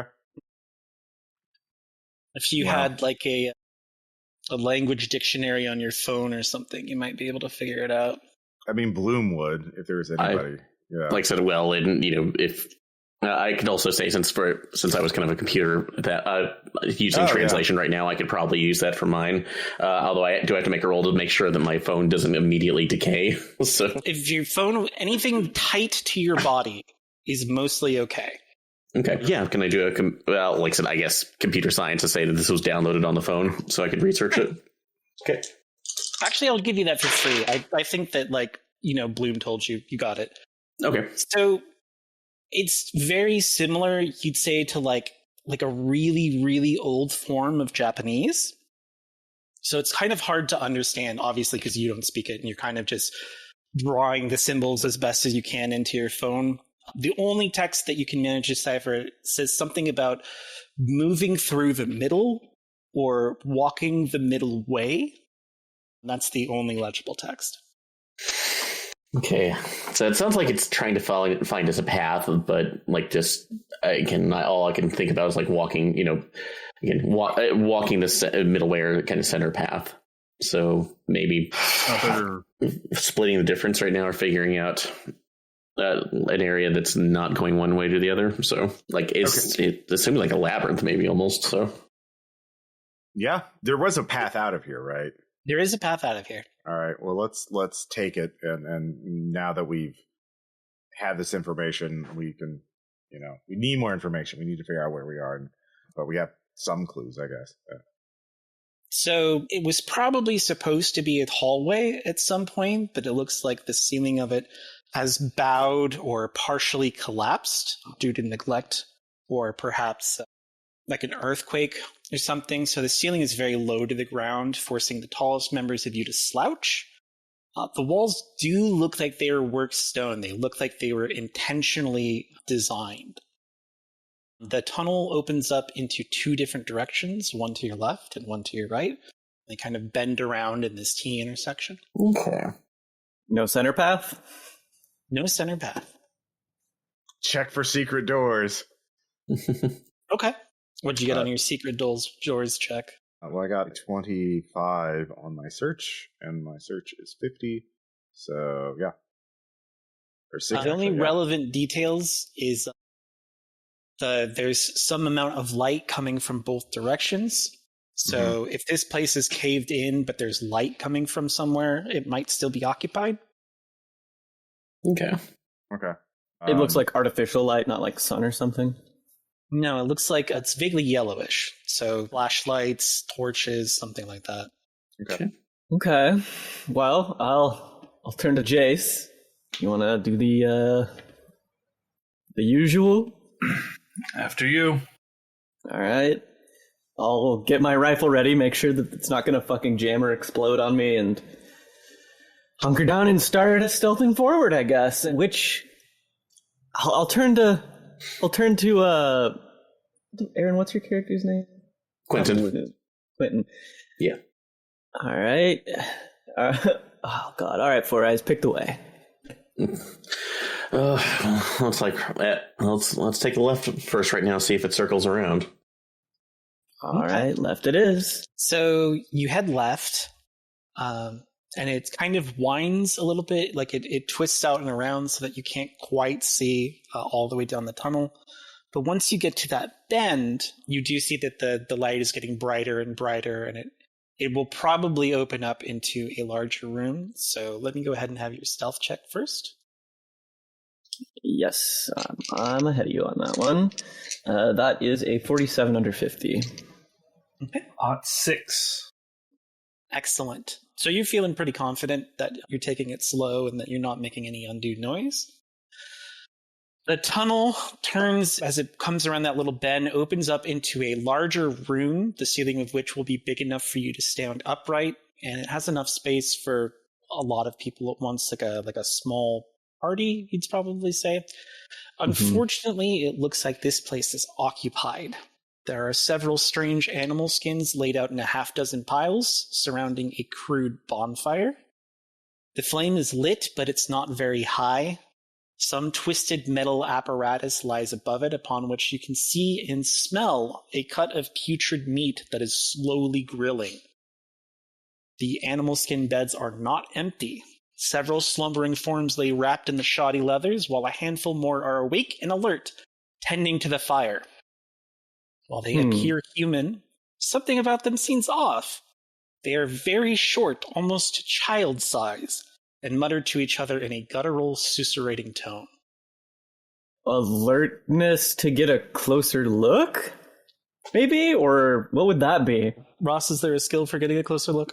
I mean, alertness is like perceiving things. A human would be like trying to assess them as like what's going on with them. So, or stealth to get a better position. Yeah, I guess just stealth. I want to figure out what the fuck these are. Like if this. Yeah, okay. I don't know enough right now. Yeah, that's a 10. That's a 10. The language doesn't end up making any more amount of sense to you the closer you get. It's almost like barking or like snapping. Like it seems like the sound of the teeth are necessary in this language. But what is most disconcerting is that instead of like the normal, pigmentation of human skin that you were expecting, it appears to be a sickly green. Eh? These are probably not people. Oh, was that a sand check? So that's going to be roll sand, isn't it? Yeah. God damn it. That's a 57, so I fail that. Okay, go ahead and lose 2. All right. Have I heard of something like this? Seen something like this before? Like, you want to roll? Yeah, you want to roll unnatural? I don't have unnatural. Occult? Yeah, roll occult. All right. That base. I don't make that at all. That's 25 over 10. You have no idea what they are, but you do see something that is very disconcerting. You notice that one of them is fiddling with what looks like to be a Winchester Model 70. It's hard to tell because it's rusted and aged, but that sure looks like a hunting rifle. I don't know shit about guns. Was that Tommy's gun? That was Tommy's gun. Fucking damn it. Tommy's super dead. I probably don't want to do this. Why don't we take a closer peek at that meat that they're cooking? No. Yeah, I'll let you have that one for free. You don't want to know it? For some reason, they have decided to continue roasting this meat with the bulletproof vest still on it. Tommy! I know you're adapted to violence, but this is beyond the pale. Extremely upsetting. Yeah. To lose 1. I think this also might be more considered helplessness. Oh, yeah. Yeah. I mean, unnatural even? Like, yeah. This is a little fucked. You know what? Roll whatever feels good to you. I fail. Okay. That's going to be 3. That's 3. All right, well, I hit my breaking point. Okay. So, a fight, I guess, right? Yeah. Like... Okay, yeah, sure. Open up on these strange creatures, whatever they are. How many are there? It looks like there's half dozen, maybe slightly more. Okay. Now, is this a baker's dozen, or...? Well, it's a Canadian dozen. 55. Is that under your firearms? No. Wait, I thought your firearms was like 60 or something. I'm using my Oh, you're using heavy right? weapons. Yeah. Sure. That's, yeah. Okay. Yeah, so it looks like the action of your handgun is fouled somehow. It does not fire at all. I was trying to use my rifle. That's fucking... All right. Fuck Fuck. Whichever So, one wait, you try okay. to shoot is fucked. Do we preserve our our stuff? I'm sure there's a loud clicking sound. Like, if it's a crit failure, it's not good. Yeah. Yeah, there's a loud clicking sound. They're all kind of starting to look in your direction. All right. I will aim a shot and shoot one. Okay. Yeah. So I was aiming at them probably just as soon as, just in case, because I'm on edge anyway. I'll take my gun out afterwards. Yeah, I hit one of them with a headshot, so. Yeah, I'm not even going to make you roll for it. It's disgusting. The way its head just kind of explodes into like purplish and greenish gore. It definitely is not anything close to human at all. All right, yeah. Just kill them all. The tunnel's pretty tight, so if Josie and Agent Bloom are in front, probably don't want to try and shoot through them. But the now 6 creatures or whatever grab crude cleavers and begin rushing the tunnel. I could be crouched down so someone could shoot over me. Yeah, if I can get at least an aim over. I would like to grab the emergency cord on the back of Josie's flak jacket and pull her out of the way while she works on fixing her gun, and then step into her position, if that's possible. Sure. What is your dex? What's the dex order? I know Ross said it earlier, and I literally forgot it. I am dex 10. I'm dex 11. Okay. I'm 15. And you're 15. Okay. Aaron, what's your dex? 12. 12.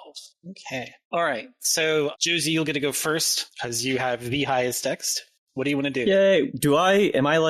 Is my fight response over now because of the whole thing that happened, or how does this work? Yeah, I mean, you can still fight, Oh, okay, cool. Yeah, you can also project to just, suppress the temporary thing if you're going to do something other than fighting. Well, how many did you lose at once? If you hit a breaking point, that's not fight, or freeze. That's just at the end of if you survive the scenario, you get a permanent disorder. So, all right, never mind then. Yeah. All right, so you're not doing. You can act normally. You're not happy about it, but yeah. What do I do to clear the jam? So you're gonna have to spend at least one round fucking with it. I would have you roll firearms to see if you can clear it this round. Or heavy weapons, 15. whatever skill you use. Yeah, whatever type of the gun you're trying to roll. 15 clears heavy weapons. Yeah. So you're fiddling with the mechanism and figuring out what fouled it. They get to go next. They surge into the tunnel. Great. They can stand about 3 to a side because they're, very small. And they're going to start making melee attacks with their cleavers. So I believe you said Bloom and Josie were up front? Well, I was just aiming from the back, but yeah, sure. Okay. Yeah, yep. So do you want to dodge? Do you want to try and just take the blow? What do you want to do? No, I'm just focused on shooting them, just aiming and shooting. Okay. So, yeah. So is that they roll their melee, right? Yeah. They roll their melee. Ooh, that's not been good for you. Okay. Yeah. So how much does a flak vest? That's 4 or 5, I think. 4 or 5. Yeah. I mean, okay, you're glad you have it because it sinks the knife straight into the belly of your vest. It stops just short of hitting flesh. But it is wicked and rusted, and you see bits of gore on it. If you get stabbed by this, you're probably getting some horrible disease. Cool. Well, yeah, I'll have a bonus to shoot this guy because he's at point blank range. So, yeah. Josie, the other one, trips, blocking the other one, so they're in a rush to, I don't know, maybe consume you. If what happened to Tommy is any indication. Yeah. So they're kind of bottlenecked right in front of you. It is now Quintin's turn. Yep. Yeah, if I can get a shot in, how cramped that they are, I'm going to go ahead and take one. From where we're at right now, would I be considered at point blank range behind them? Well, yeah, it's very close range. They're right on top of you. All right, yeah, so go ahead and just get that. So this is with the handgun since that was the closest to me. All right, so that with the bonus right now to that actually 66, which is a critical success. So okay, yeah. So you just you were aiming, you were in the right position. You take one right center mass, and it just goes down. Test kind of explodes. Gore goes everywhere. It gets on its fellow buddies who don't seem to mind. It's a little disconcerting. So that's not good. So Bloom, as long as you're still going down. All right, I hit with a 50. Under 50, or 50 on 50 on the dot, so that's good. And I roll a straight 10 for damage, so. Yeah, you easily put down the one that put its knife into you. You just go basically barrel right into between its eyes, which are horrifically strange to you. They're almost bug-eyed. They look kind of how fish eyes look before you. I failed my sand check, by the way. How much is it for its life? Yeah. You do get sand back for killing monsters, though. Yeah, at least 2. Yeah. Okay. Cool. All right. All right. And speaking of which, do I actually get that one for knocking? Do I get some of the sand back for knocking? I think it's at the end of the fight. We have to survive the fight first. Okay, fair. All right, Jace, it's your shot. All right. I will. That is 50 on 50 as well for my pistol. Okay. And that is 3 damage. Okay. They appear to have rather brittle or fragile bodies, as you kind of graze one, but it still like kind of opens up its rib cage. Like whatever is inside it is not particularly held together well.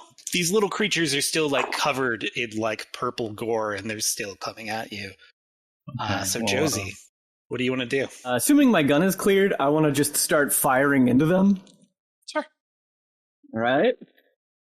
That is a 20. Under 60. Yeah, so do you just full auto down the hallway, I assume? Oh, yeah, absolutely. So yeah, you turn them into like little piles of like mints. They're all over the floor and ceiling, even into like their very last breath. They're still like clawing their way towards you until you put them down in the hail of gunfire. So are they like just really fragile or something? It could be their small size, or perhaps they're very fragile. The problem is there's still one that was back inside the room. It is wearing the skull of some creature on its head as a hat, and it is waving a stick at you and intentionally saying something. It kind of sounds like a chant, perhaps, or maybe a song. It's talking. Maybe. Oh, we gotta nip that in the bud. We can't have chanting. I mean, that's bad. Chanting's, we're Delta Green agents. Chanting's always a bad sign. It's never. Chanting's never good. So from the end of a stick bursts a cone of flame that floods down through the passageway. Oh. How do you all feel about a gout of flame washing over your bodies? I will be trying to dodge or get into cover. That's fucking dodge that shit. An athletics chav can try not to die. So okay, yeah, okay. I make that with a 21. Yay! Okay. I make that with a. Let me make sure I make that. Where's my athletic? Oh yeah, I make that for fucking sure. 39 under 80. I fail that, unfortunately. 53 over 30. Okay. Yep. All right. So here's how this works. Those of you who made it in time, you managed to like pull your jackets up, get down small, put your hands in front of your faces, and you block out most of it. So everybody that passed it, you only take 1 damage as the sheer heat of it like licks into your skin and causes you to be extremely uncomfortable. Quintin, one of the things that you notice as you catch fire is that it doesn't seem to respect like your clothing. Like it seems like this fire does not behave in the way you would expect fire to, as though it is, I don't know, entirely magic. So you take 4 points of damage. Jeez, okay. Hey, Bridget, what if you critically fail? Oh, if you critically fail? Yeah, all right. Well, okay. It burns your mind. Okay, you also take 4 and you are actively on fire. Yeah! So, yeah, I guess roll your sanity to not freak out about the fact that you are on fire. Yeah. Well, that, I'm not taking that well. All right, yeah, so you are like panicked. You are on fire. You can feel the flames burning your skin. How do you all deal with this? It is now Quintin's turn to act. Yeah. Well, like I said, I'm hurting right now. Do I need to take a sand check for getting burned, though, before I get started? Because you just got hit by some kind of magical fucked up fire. That's at least violence, so in one way or the other. Let's see. I do manage to pass that 35 under... it's like 68 right now, so I'm okay. But no, I try my best to go and try to put him out. So, because at least getting Jace on the ground and trying to roll him in the dirt probably to just roll hopefully your suppress strength him. times 5 to see if you can subdue him and get him on the ground. Strength times 5's got it. So let's see. No, apparently my birds are getting too much away. It's like I try to touch them. It's like, ow, I'm hurting. First degree birds. Fuck. Weird. Boy, you're sure on fire still. Agent Bloom, what would you like to do about this situation? I would like to shoot the wizard, please. Shoot the tiny wizard. I would shoot the tiny wizard. I get a 33. Hell yeah. He just pops. He's a pile of gore now. Yeah. All right. Well, I can't. No more magic for him. So, yeah. All right. So the rest of you, like, now that there's no direct threat, you can deal with the problem of Jace being on fire. Yeah, how do we put him out? What would that be, even? I've never put someone on fire before in Delta Green. So I don't think it's particularly difficult. Somebody has to rest him to the ground, and then you just throw your coats on him and start beating him. So somebody makes strength times rest 5. him to the ground. Yeah. Would unarmed work? Sure. All right, sick. I make that with a 69. Nice. Okay. Throw me to the ground. Yep, you just flip him onto the ground. Everybody like throws their coats on him and starts patting him or kicking him or whatever it is that you want. And yeah, you get the fire out, but he is horribly burned. Like you can see like red marks all over his arms and his hands and his face. It doesn't look good. Jesus fucking Christ! I'm like holding Jace down while I guess Bloom does what treatment is possible, and I'm also screaming at Bloom, what the fuck is going on, Bloom? We just had a fucking fireball shot at us. I'm frantically ignoring that and pulling out my first aid kit and praying that it fucking did not disintegrate. So yeah, as I rush over to try and treat Jace's burns. They were eating Tommy! That was his fucking... Go ahead. Yeah. Odds or evens, Ross? Evens this time. It was. Yeah. Oh, yep. Some supplies are missing. Some of them seem to have expired, but there is enough to treat. All right. I got a 9 on that. I would successfully treat it as much as can be treated with a first aid kit. So the most important thing here is disinfecting it and covering it with stuff. Yeah. Because this place does not look sanitary at all. So like, you're not really going to do a whole lot as far as like pain or healing goes, but at least he won't get sepsis, probably. Christ. Yep. Cool. What's to do this? Like, I don't know. I knew they were doing something new. I didn't know what it would. That's why we were trying to stop it. Like, where the fuck are we?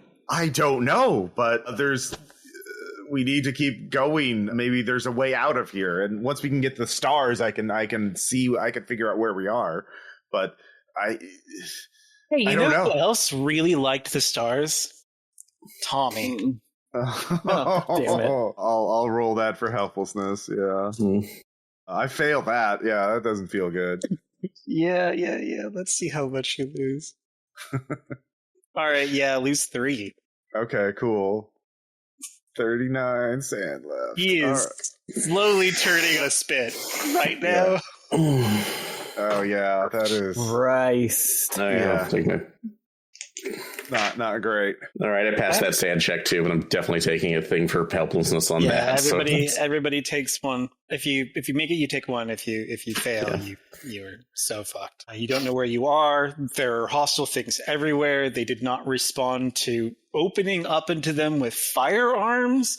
They literally fought till the last one standing. You have no idea where you are. This is terrifying. Does Quintin have a gun? He does. So. I have a pistol. I had a rifle, but I assumed that rusted since I was not holding onto it as closely. I'm gonna grab Tommy's fucking rifle and shove it into Quintin's arms. So check it right now. Is it actually even usable, or is it just rusted out, though? Okay, odds or evens? We'll go with even this time. No, the whole thing is fouled. Even if it was like, did that weird aging thing, the little creatures or whatever have been fucking with it and chewing on it and like all manner of things. It's not going to fire. Sorry, at that point, at least I have an extra magazine for this, pulling up the 45, or clip, excuse me. So, okay. So, do we have our cell phones or anything? Yeah, you have your cell phones. They were on us. Used one. Yeah. Do we have? So you have reception. Take a look. You have reception. Okay. Also, and even if it were somewhere out there, the stingray's blocking everything. Yeah, that's it. Yeah, the portal side is blocked off. So even if the signal could get through the portal or whatever, assuming it's open, like it would still be blocked on the other end. All right. Well, we have no choice but to press forward. There's probably that other light is another campsite. We just need to keep moving until we can find someplace safe to think. Have any of you had experience in like going through portals to places you weren't before? Like, Bloomwood, yes. That's gonna be a no. Yeah. Bloom, you're aware of the Dreamlands. You know that there exist places that with the proper like incantations and technology you can go visit. This kind of seems like that. Like this is your closest approximation to what it would be. Okay. So yeah, we need to there should be, regardless of where we move in this place, there should be a way to open a way back to Earth. But hold on. Yeah. What do you mean back to Earth? There are other realms, there are other places. Where do you think those things that we kill come from? They don't come from Earth. And sometimes that travel goes both ways. They come here and we can go there. And so now you're dropping. I feel like this is another sand check. Yeah, I was just going to say. I don't make that.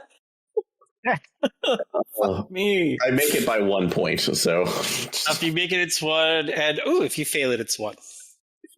All right. We could just get to the surface, or if find someone who can help us. Or where the fuck are those other cultists right now? They had to get pulled into this shit too. Well, maybe there was time dilation. Maybe they were also eaten by these things. Maybe they were sent somewhere else. We don't have enough information. So, all right, and what about the fucking thing we were sent here originally for? All the flashlights and hullabaloo about staying out of the darkness. Yeah. Is that out the window? Here we are in near pitch darkness. No, the Haunter is like that book referenced the Haunter that we found. Right. So we should get torches from the fire. So I grab a stick. And I grab a stick, wrap some cloth around it and stick it in the fire with Tommy's roasting. There's parts of Tommy in and around. You assume that there's probably parts of Tommy in those creatures who exploded. Yeah. I'll be making some torches for us to use. Okay. Just feeling about carrying an open flame. We don't have a choice. Our flashlights don't work anymore. If we're going to navigate out of here, I don't want to be. There's got to be a way out. There's air. That means there's a surface, and so we have to find it. Oh yeah, look at the smoke. Which way is it going? Yeah, so it is proceeding away from you. So the big room you're in here to goes into another hallway. It looks like the tunnel-ish place you came from, except this one's ceiling is not collapsed. Okay. So if we keep looking at our torch and the smoke, we can try and find the source of the wind or the air. Like it's not if it was totally still, this place would be filled with smoke. We wouldn't be able to breathe, right? So there must be some sort of breeze or something, some sort of circulation. So we use our torches to find that. That is a very astute observation. So there was a direction behind you that you didn't go, and there is a direction ahead of you that you obviously have not been yet. And which way does the wind seem to be coming from? It seems to be going ahead of you, but if you go close enough to the other way, some smoke does go that way too. So there's multiple openings. It might be that little crack from the room you started in, but it's hard to say. Okay. Well, let's go ahead. If there's another source of light, that might be another encampment. I mean, unless one of you wants to go out and sneak ahead without a torch to see what's there. If it's just another encampment. Create another wizard. Yeah. How many can there be in this labyrinth? A number apparently greater than 0. All right, fine. I'll go ahead. Seeing as the Hunter of Dark ain't made his appearance yet, then I'm willing to bet he's not going to make it in the next couple of minutes. Okay. So, are you going ahead or behind? I'm going ahead. Or sorry, which direction is the wind coming from? The most amount of wind appears to be going from ahead of you. There's a little bit that goes behind you. Ahead then. So it's a hallway, kind of like the tunnel that you just left. This one appears to be in much better shape. The walls and ceilings have fared well, though the floor itself is muddy. Some of the laid stones show damage and wear, like some of the set stones have been like pitted or like chipped a little bit. And it also appears that this hallway was once well lit, judging by the number of sconces for light sources recessed into the wall. I guess I'll just I'll motion everybody to come closer. All right, yeah. Assuming there's no threats? You don't see any. Do you all go down the hallway then? Like single file, one at a time, so... Yeah. Marching order. Well, Josie's up front, Yeah. She has the big gun. I stuck close to walls and shit. Yeah, I'll keep Quintin in. Quintin will be actually at the back right now to bring it up just in case. At the back. Okay. And then Jace and then me, I guess. Yeah. Gotta have a marching order. So Jason Bloomer in the middle. Yes. Yeah. Okay. Josie, Jace, Bloom, Quintin. Yeah. Roll some dice real quick. Don't worry about any of this. Oh, no. That's fine. It's not like I can get set on fire again. Okay. What are the odds, right? Aaron, I have a very important question to ask you. Fair. Go ahead. When your foot hits the ground and you hear a loud click, do you stand still or do you move? Oh, God. I'm going to move because quickly, I'm going by actually how actual landmines work and not how they are in the movies. So, okay. Hopefully my foot is not going to be gone. So, yeah, I do move. Okay. So, thankfully, you're at the back, so nobody watches this happen. But you step forward, and the space on either side of the spot where you clicked, the little torch sconces shoot out these very sharp iron bars from both directions that slam into you. So let's see how well you're doing.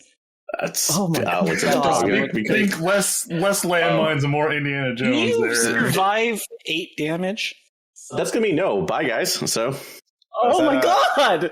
Does armor take into is this? Yeah, I guess armor? I do have the flak jacket on there. So, so how much is that going to absorb? I have 8 hit points left. So how much is that going to absorb? How much is the flak jacket absorb for us? It's normally 5, I believe. Okay. But if it's armor piercing, that could have it or negate it. Yeah, so you're going to take 6. All right. Yeah, I am down, and I am down to 2 hit points. I am not doing well. All right. So and you're kind of like sticking out of you. You kind of like stood up, because they like jammed in you from both sides. Your flak jacket prevents them from going further into you and crushing all of your vitals. It appears the action to them is all one piece. So, I mean, your arms are fucked up, but they didn't crush your head. And then very slowly you hear the winding of a crank as they move backwards and you drop to the muddied floor. I mean, are they trying to drag me back into the wall, though, if they're being recessed? No, it's resetting itself. I mean, but some of them are still in me, right? I mean, they left big holes in you. They don't look great. I guess not, so... All All right, you know what? I'm going to leave this up to Dicebot, whether my first aid check or I think we should all see this, and it's only appropriate. So I have a first aid of 50. So 82. I do not make my first aid check. Oh my god. Also, wait, really quick, is that a sand check for anybody who just saw him get fucking... It has to be. shish It has to be. kebab? Everybody who turned around to look at the doors, yeah. Oh yeah, I fail. I got If I'm adapted to violence, does it still... If you're adapted to violence, it's 1 anyway. If you fail it, it is D4. Brutal. Only 1. I'm sorry. It's okay. You've seen worse, apparently. Yeah, I have. Yeah, so you've got some bleeding. It doesn't look great. You try and treat it. Maybe you don't have enough tools left to do so. Yeah. Like I used up all my gauze and stuff. You used up all of your gauze on Jace. Yeah. There's only so much you can do against powdered bones. Yeah. Oh fuck. All right. Well, I guess. Do I stop the bleeding at least, or is he still bleeding out? The jig is up as far as keep a fucking eye on the floor. Yeah. You managed to find enough stuff to like tie off and like absorb the bleeding, but like again, sepsis I'm unconscious though. Yeah. So I guess Quintin not Quintin. Jace and I are carrying Quintin because I cannot do it by myself. Like, am I making any Constitution checks to see if I can actually wake up or not? I think you want to start screaming. Yeah. Yeah, make a Constitution check. See if you wake up. All right. Is that going to be at any negative right now because I've taken so much damage? Because I'm at 70 on that one. So okay, just make it normal. Okay. Yeah, 62. I wake up screaming and coughing up blood. So every organ is perforated. You definitely do not feel well. You don't want to be here. You don't know how you got here. You don't know how to leave. You're pretty sure you're bleeding into these things that aren't even bandages. You don't know why Bloom didn't give you bandages. It's like I'm wondering why I'm still hooked to the wall. But this is Yeah, they have to get you out of your vest to get you out of the trap that is trying to pull you in 2 directions. Yep. So so you're in the middle of this hallway that is clearly trapped. You're doing well as far as hit points and sanity points goes. What would you like to do? I think we just need to keep on trucking, unfortunately. I guess so. Yeah, you could. Oh, we didn't take the broken gun with us. If we had small objects, we could throw them ahead of us to see if they trigger any traps or you could just be real. I'll just step exactly where you stepped, Josie. Now that you know where they are, like what it looks like, you can start to look for them. And I will say, Josie, with your 80 alertness, you can tell like where the spots probably are, at least in this hallway. So you're not going to get got by that trap again unless you get scared and run back down it for whatever reason. I don't know that'll happen or not. Yeah. So eventually the hallway opens up into an enormous antechamber. The ceiling is very, very high. On the other side of this antechamber are 2 massive carved stone doors. The air smells slightly better here, less earthly, with none of the musk of the previous rooms. The antechamber itself is dominated by a large sculpture lit by cracks in the stone ceiling, where an amount of light filters in from above. What would you like to look at? What would you like to do? What? Yeah. Good. I will look at the sculpture. Does the light look like sunlight, or is it also? It looks more like starlight, yeah. Okay. I will look at the sculpture. Yeah. The sculpture seems humanoid, though it possesses feathered wings bigger than the rest of the body. The statue is leaning forward, its arms outstretched, and its hands are cupped together near eye level, as though it is offering something to you. Curiously, the head of the statue appears to be missing. And beneath the statue, it looks like there is like a plaque or a dedication or something like that. Can I read it? You can't read it, but it looks like the same style of script that you found in the book. Oh, I grabbed Quintin's phone and used the translate feature. Okay. Again, it's a pictorial language with a couple extra symbols, very similar to like almost Japanese. Though the detail is lost to time, it appears to instruct the reader to, quote, receive a gift. Okay. Does it? Yeah. Go on. Did Quintin just get the gift? The gift of iron. I think we have to put something in the statue's hands, like maybe put our hands into it or something like that. So you look in its cupped hands, there appears to be like a pool. It used to be a pool or basin of water. It's filled with some kind of liquid. And make a sanity check. Okay, yep. A 23, I actually make that. 6, I make that as well. So the water seems luminescent, but none of the beams of light hit it.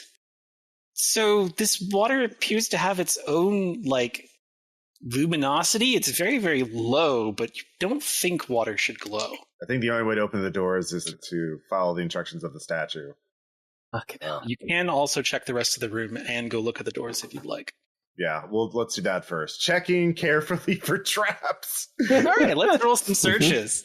Yeah. I guess I'll try to look for 16. 65 under 70 for search. 14 so under thankfully, 50. it doesn't appear that this place is trapped. So, I mean, you've been to weird locations before. You kind of understand how people think. If the place you came from was a teleportation room and the way to here is trapped, it was probably a failsafe to make sure that whatever came through the portal was supposed to be here or not get any further. The doors are both locked. It seems like they can move, but some mechanism is preventing them from opening. But there is the similar script written on them. Again, you put in what you can into the phone and try and puzzle it out. And you have 4 things, 2 verbs and 2 nouns. The verbs are to open, to declare, and the nouns that you can understand are probably warrior or hero and priestess. Warrior, hero, and priestess. So, Okay. it's wanting to play And the us to verbs play to roles. open and to declare. Declare yourself as one of those in order to open the doors. I am a hero. Nothing happens. There's a response, Oh. but it feels like something's missing. Like you almost got there. Okay. Maybe all Like three the of- doors, like Yeah. you can like they jitter and you can see dust coming off of them, but it's you missed something. Okay. Maybe all of us have to declare. So at the same time. So Josie, you'll have to be the priestess. She rolls her eyes. Yes. That's a little presumptuous. Well, and Jace, you're the warrior, and I'll be the hero, and I'll be over here if you need me. yeah. We'll synchronize and say I am a hero, and I so am a on. warrior. Priestess. Okay. Something about the way you did it this time feels worse than the last time. The doors start to glow a little bit. It's like a reddish color, and you see that there are now on it like drawings of kind of angry figures. Oh, good. So you did it wrong the first time, but now you've done it wrong in a way that has made them hostile. You probably are only going to get one more shot at this. Okay. I'm going to go to the statue and receive the gift. I will put my fingers in the... Wait, okay. you're the only one of us that knows how to put the others back together. Okay. Quintin and Jace are on their last legs. No offense, buddies. But if somebody's going to take a bullet for the team, it's going to be one of you. I'll take it. That's my man.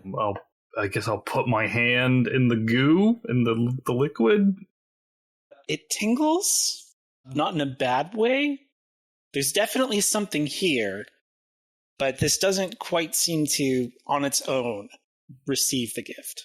I look at the goo. I look at the crowd. I turn the knob. I take a sip of it. Oh, okay. All right, I'm gonna ask you something, and it's gonna be great. Okay. So, a voice echoes in your head. Yeah, it does. It's vaguely feminine, and it speaks to you as if giving you a command that you don't understand. How do you answer this command? That's how you answer it? No. Maybe? I don't know. In the affirmative, like I accept this. Yeah, like I accepting it alone doesn't seem to like make a change, but there's like a pressure building in your skull. You need to answer this command somehow. Oh man. Oh, except to fight the Haunter of the Dark. Yeah, I will. So what's the through the center? Protect the winged woman being from the Haunter of the Dark. Yeah. Yeah. Like, what was the phrase that was in the book about moving through the center? Okay. Suddenly, in the hand that you used to dip into the pool, an object appears. It is almost weightless to you, though you can tell it is extremely solid. It appears to have taken on the form of a sword. It looks like, like a normal-ass longsword if it was made entirely out of radiant light. Oh. Is that good? Well, you should start rolling some sanity checks. He drank a thing and heard a thing and some stuff happened. Yeah, let's see how this is going to go. 54 over 50. Yeah, let's lose some sanity. Why not? That's 4 sanity. Voice call to action, the call to adventure. No, my worst nightmare. Now you're holding a sword made of light. This does not sound great for your Saturday evening. Let me look up the rules on how do I put some of this off on somebody else. Yes. Yeah, it's 1d4 willpower and lower the loss button. Yeah, it's that much. And projected on your D&D GM. You said I'd never get a sword of light, and I got one. So that's 2 willpower, so that means I lose 2. Protect myself from 2 sand. All right. So I am at my breaking point. Look, it could be worse. It could be worse. So yeah, you have a sword made out of light. It's cool. Terrifying, and you don't know what to do with it, but it looks real sharp. Okay, gang. I guess what you got there, Jace? I got a. Why is it so bright in here? I have a light sword. I think you need to drink from the pool. Okay. And then you're going to hear a voice, and that voice is going to ask you something that you're probably not going to understand. And then you kind of have to confirm that you want to I guess protect or move through the center or something like that. Just yeah. Quintin next. Yeah, I guess I'll drink it. I can barely drink the glowing liquid, Aaron. Yeah, drink the juice. Exactly the same thing happens as did to Jace, where you hear the voice in your head and it is waiting for you to respond to its command. You have no idea what it said. Sure, whatever. Oh, God, liver. Answering affirmatively does not seem to do anything, but again, there's that pressure building in your head that is demanding you answer. Yes. Protect her from the Haunter of the Dark. Okay, protect. You said protect? Yes. In the hand that you used to cup the water. There is a gleaming iron shield. Okay, nice. All right. I will go to the liquid and drink it, and I will answer, I will obliterate the enemies of the winged woman and obliterate the Haunter of the Dark. Okay, let's roll some. Don't you think you should have healed the allies of the? You don't get to roll sand. I'm showing you how many you lose. So you lose 5 sanity as knowledge imparts itself into your brain, as you learn to cast a variety of fire magic. It is an overwhelming amount of information all at once. You understand the concept of fire down to past a molecular level, onto a conceptual level, and you think that you could use that to manipulate fire, which is a thing you could not do before. So just lose 5 sanity straight up. Yeah, I'm at my breaking point. Yeah, rewrites itself. Do I get a staff then, or? No, you just know how to cast spells now. Okay. Is that everybody? We all covered? All right. Josie's turn. Josie hasn't done it yet. Oh, yeah. Yep. Oh boy. Alright, well, here we go. Do the same thing, cup some into my hand, drink it, and I'll slaughter the enemies of Winged... What is her name? Winged Princess? Winged something? Okay. Yeah, I don't think we really know the being's name. So, alright, well, Okay, so you lose 3 sanity as you become aware of strings. Every living thing in the room with you, including yourself, has a string. And it seems to you that if you had a knife, you could reach out and cut those strings. Hey? You can try it if you'd like. Yeah, I mean, I guess just out of curiosity, can I, pluck one of the strings? Who's closest? Yeah, what string do you want to pluck? Do a luck check for me. Who's closest? All right, I'll do a luck check. Let's just go ahead and start with Jace. Odds or evens? Oh, so sorry. All right, Jace is closest. I'm gonna pluck that string. Hey, Jace, can you roll con times 5? I sure can. I somehow rolled an 80 over my 75 contact. No. Okay, lose 1 HP as it feels like the hand of death itself grips and squeezes your heart very briefly. You good? So yeah, let's have you roll some sanity. It feels as though an incorporeal entity grabbed your heart and tried to kill you. That's a fail. 66 over 38. Take 4 sanity damage. Oh my god. Jesus Christ. As you realize that at any point in time, Josie could kill you with the touch of a finger, and Josie, you realize that at any point in time, you could kill anything. Is there opposite of fight, flight, and freeze? Is there a rush of megalomania that I could roll for? That's freeze. There we go. That's freezing. I think that's what your That's what your permanent long-term disorder is going to be. Yeah. I'm God. Fuck all of you. None of you could stand against me. That feels amazing. Yeah, that's just reveling in it. Yeah, you're just high on your own supply. Yeah, do those doors have fucking strings? Can you get it? Yeah, do the doors have strings? Living things have strings. Okay. Living things. All right. Okay. So we have to declare ourselves heroes, warriors, and priestesses for the winged woman to fight the Haunter in the dark to get out, I think. That seems, I would guess. I re-examined the symbols to see if I understand them more now that my brain's full of weird magic knowledge. Yeah, putting everything together, it seems like this is maybe a place where you create heroes, a place that makes heroes or finds heroes. Mm-hmm, so probably now that you've drank from the fountain, received your heroic gift, you can probably just say, I am the hero, and the doors will open. All right. I am the hero for the winged angel, and I shall quest to defeat the Haunter of the Dark. Open the door. So the doors stop making their intimidating red glow, and they begin to open. They slide back away from you, and they open up into a different room. Yay! Well, we found a way out at least, as long as our sanity holds. Oh, how does my light sword work? So it is, again, feels almost weightless to you. Uh-huh. Would you like to try it out on a material?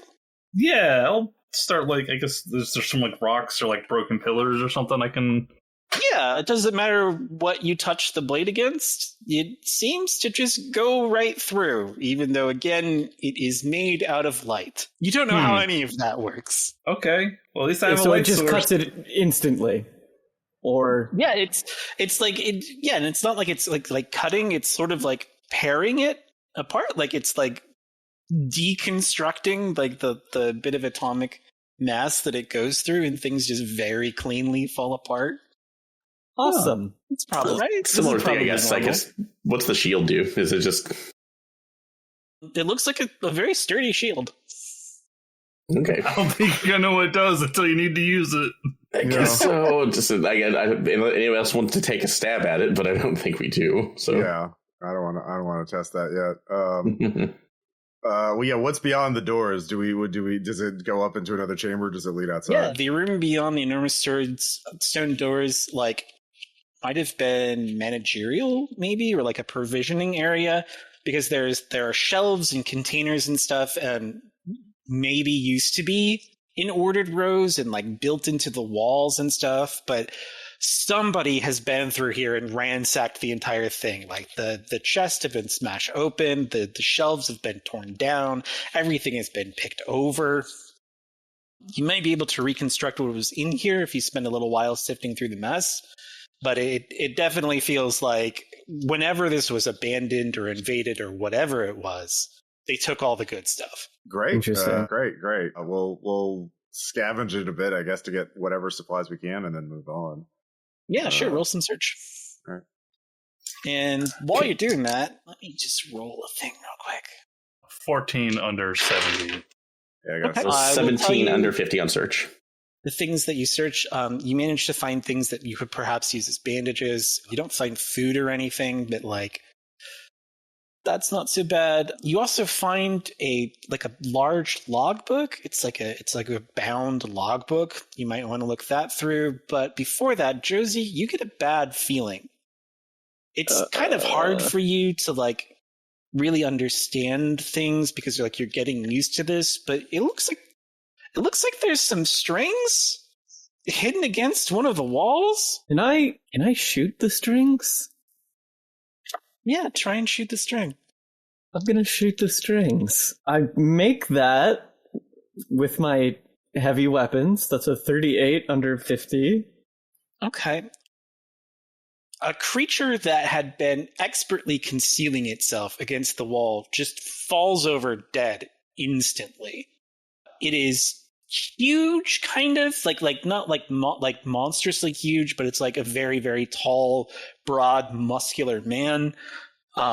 It has a number of weapons on it, but the most concerning thing is that it also has green skin. Huh. Ooh. Josie, you went. Now it's time for the assassins to go. The what? Oh no, multiple assassins.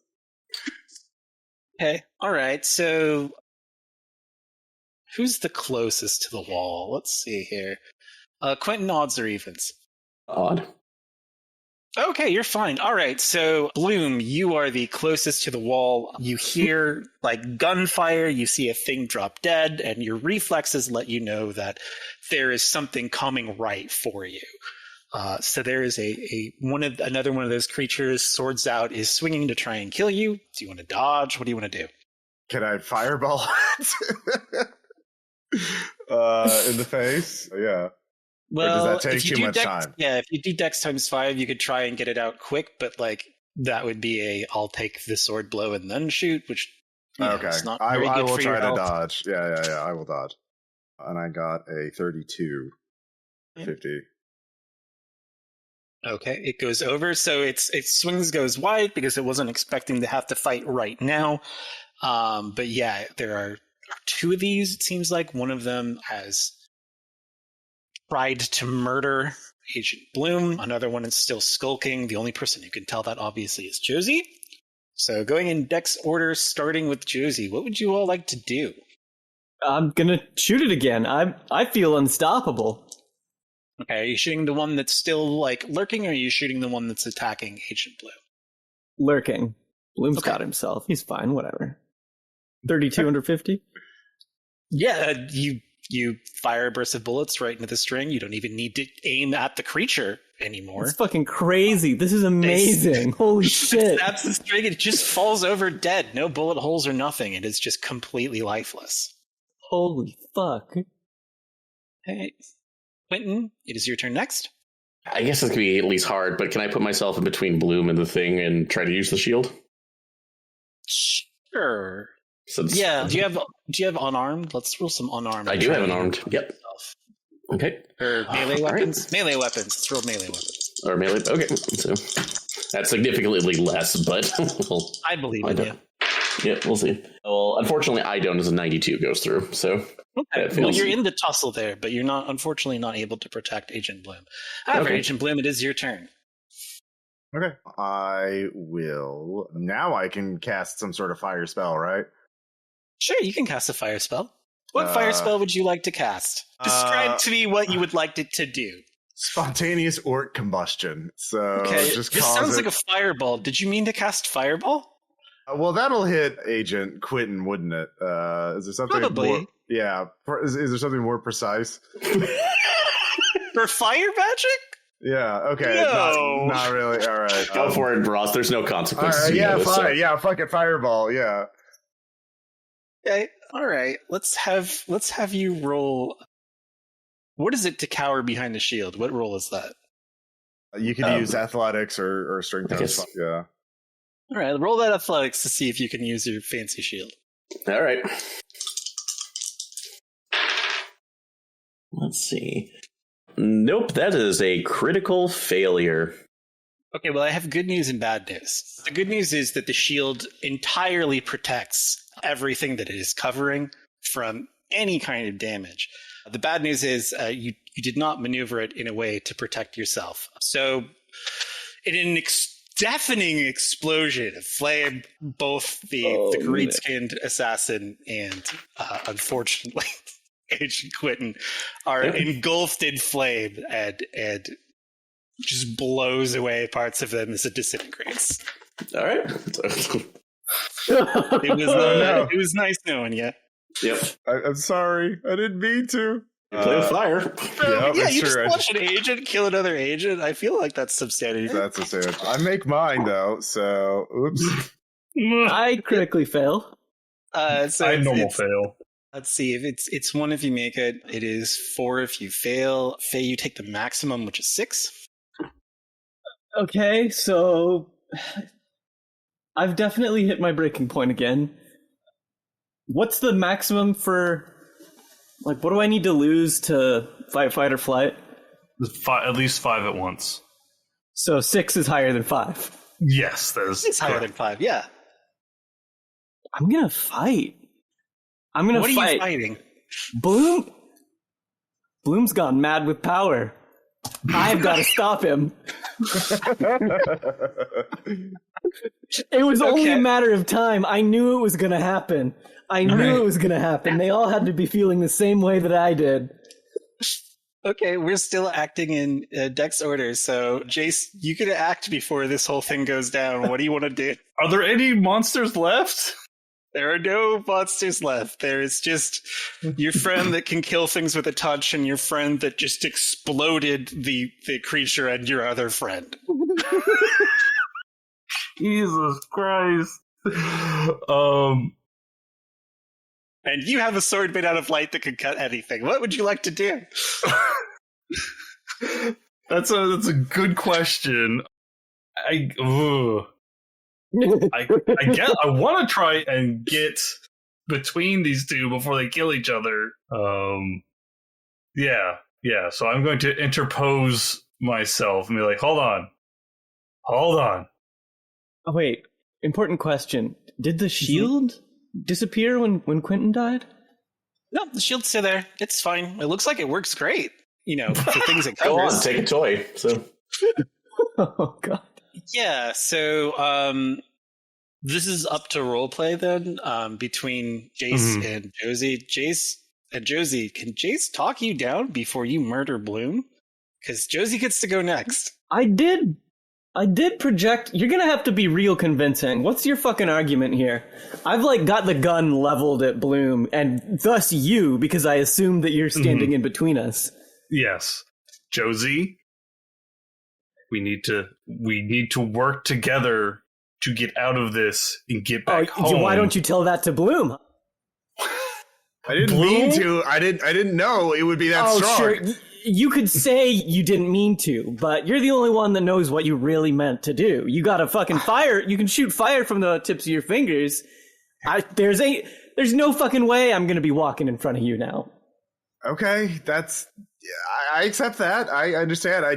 It was coming right for me. I just didn't want to get stabbed by whatever that thing was. I didn't ask Quintin to jump in front of me. I didn't know. I thought I could and he had a shield. I thought the shield would protect. I thought it was magic. I thought the magic shield would protect him. Oh, look at that. He doesn't even have a fucking... Yeah. He doesn't even have a good case. He's just coming up with this on the fly. He's trying to cover his ass. We're all working with this on the fly, Josie. Bloom, you need to keep that shit. It's been fucked from the start. Bloom knew more than we did going in. Sure, I know that's usual for these kind of operations, but Bloom had a whole fucking pouch. Bloom, I mean, what's to say this isn't some fucking gamble by him to get these fucked up powers? What?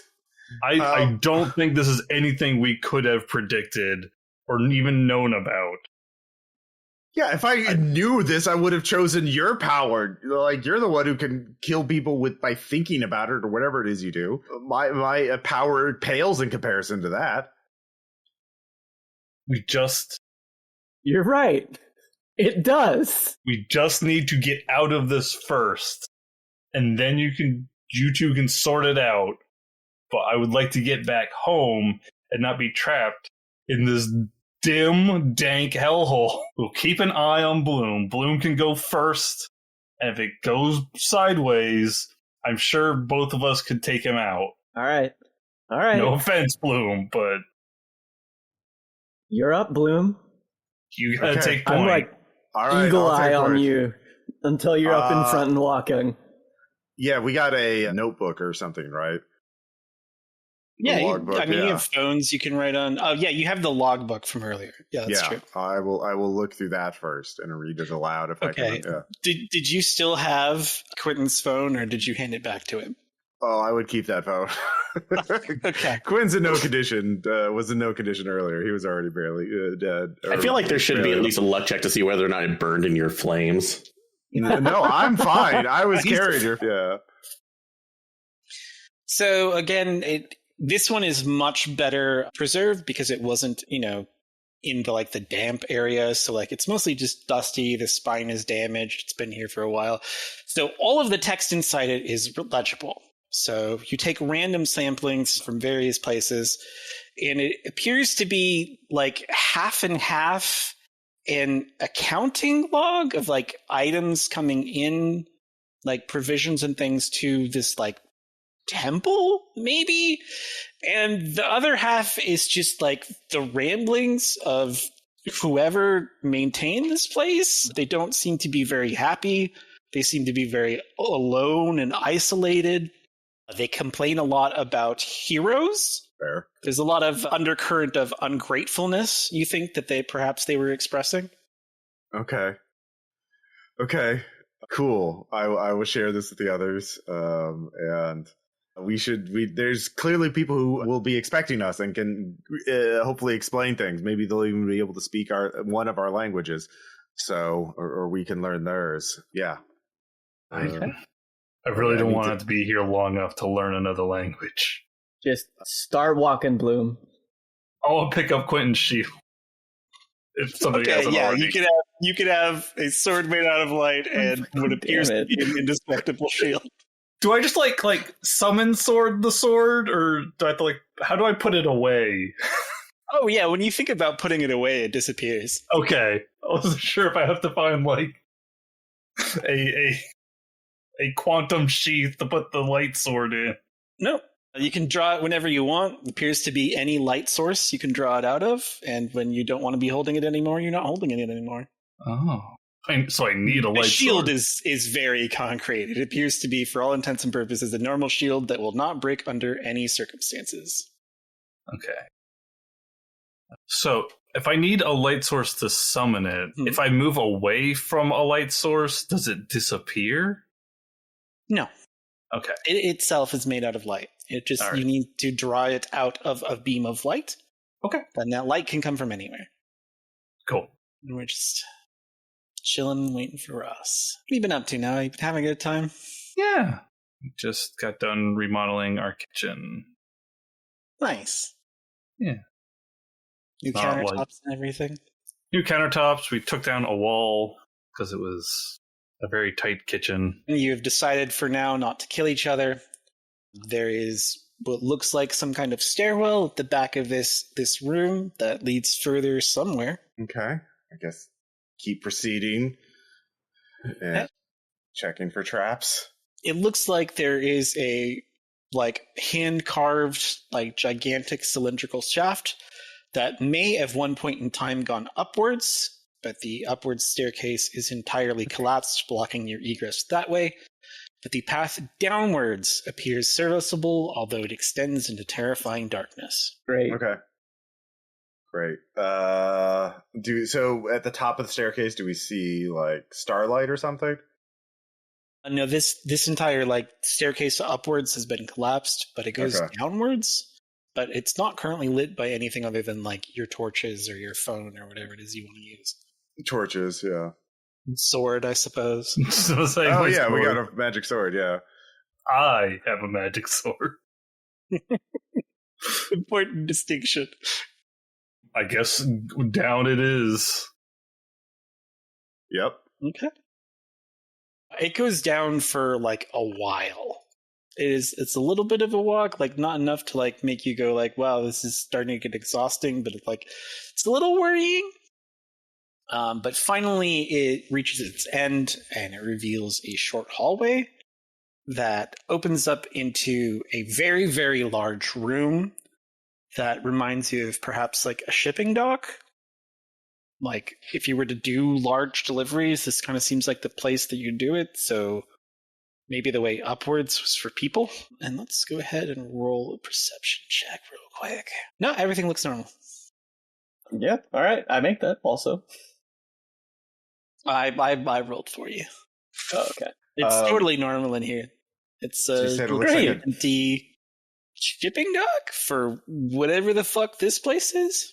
It's like a water shipping dock. There's water. It looks like at one point in time, water may have flowed through here. It looks like there's a channel cut in the bottom, but so you could probably get out through here because they had to get in. But yeah, does the channel seem to go upward or downward? Go upward. Okay. There's sunlight perhaps coming from way down at the end of the dock, so it looks like you could get out this way. All right, let's throw a rock down at the ground first to make sure it's solid enough. It's not just going to be mud that we sink into or anything like that. All right, odds or evens? Odds. So the rock strikes something that you didn't notice, despite the fact that it appears to be gargantuan. Its slick black color melded perfectly with the silt and mud at the bottom of this now dry shipping channel.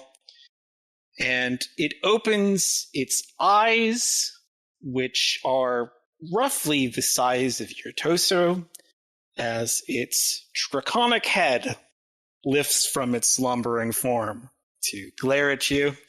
It does not seem amused. Okay. I raise my hands and back away. Sorry. You're apologizing to it? I mean, maybe it's intelligent. I don't know. You're the one who could kill anything living. Why didn't you see its string? Why didn't I? So, you could see the string now. It's kind of like a rope supported by several of these strings, and those strings are a lot thicker than the ones coming out of your friends. Okay. So I assume, first off, this is a fucking roll sand for the giant fucking lizard. Yeah, roll sand for the giant fucking dragon. Yeah. Yeah. Oh. Yeah, I failed that. I failed that with a 35. 94. Oh, Lord. All right, everybody take 2. This is somehow not the most immediately terrible thing we've seen today, but we're not real happy. This at least this makes sense. It's a You've dragon. seen dragons before. It's fucked up that it's alive and looking at you, but Yeah. you've seen one before. All right. Well, what's the game plan? Yeah, I back away from it, hands up, and just, look, we're just trying to get out. I don't know if you can understand me, but please, I hope you're intelligent. We're Yeah. Comes I'm a ready deep- to dodge if it makes any kind of menacing attack. Deep rumbling from inside its gargantuan chest Yeah. that becomes some kind of like muffled like roar, like it's kind of like chuffing at you, like sounds like something, like it sounds like it's speaking words. Okay. So I'm Yeah. going to give you this one for free. You've got that translation app that you've been feeding information into, and your phone has a microphone. Mm-hmm.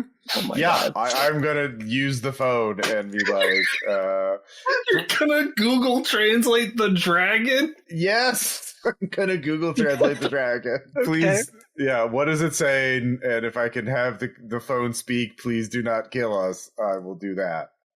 It appears to be making a inquiry as to what you're doing. We are heroes sent to fight against the haunter of the dark. Oh god. So the chuffing like becomes very quick and like a lot like louder and high pitched, but it doesn't sound like words. It takes you a half second to realize that the dragon is laughing at you.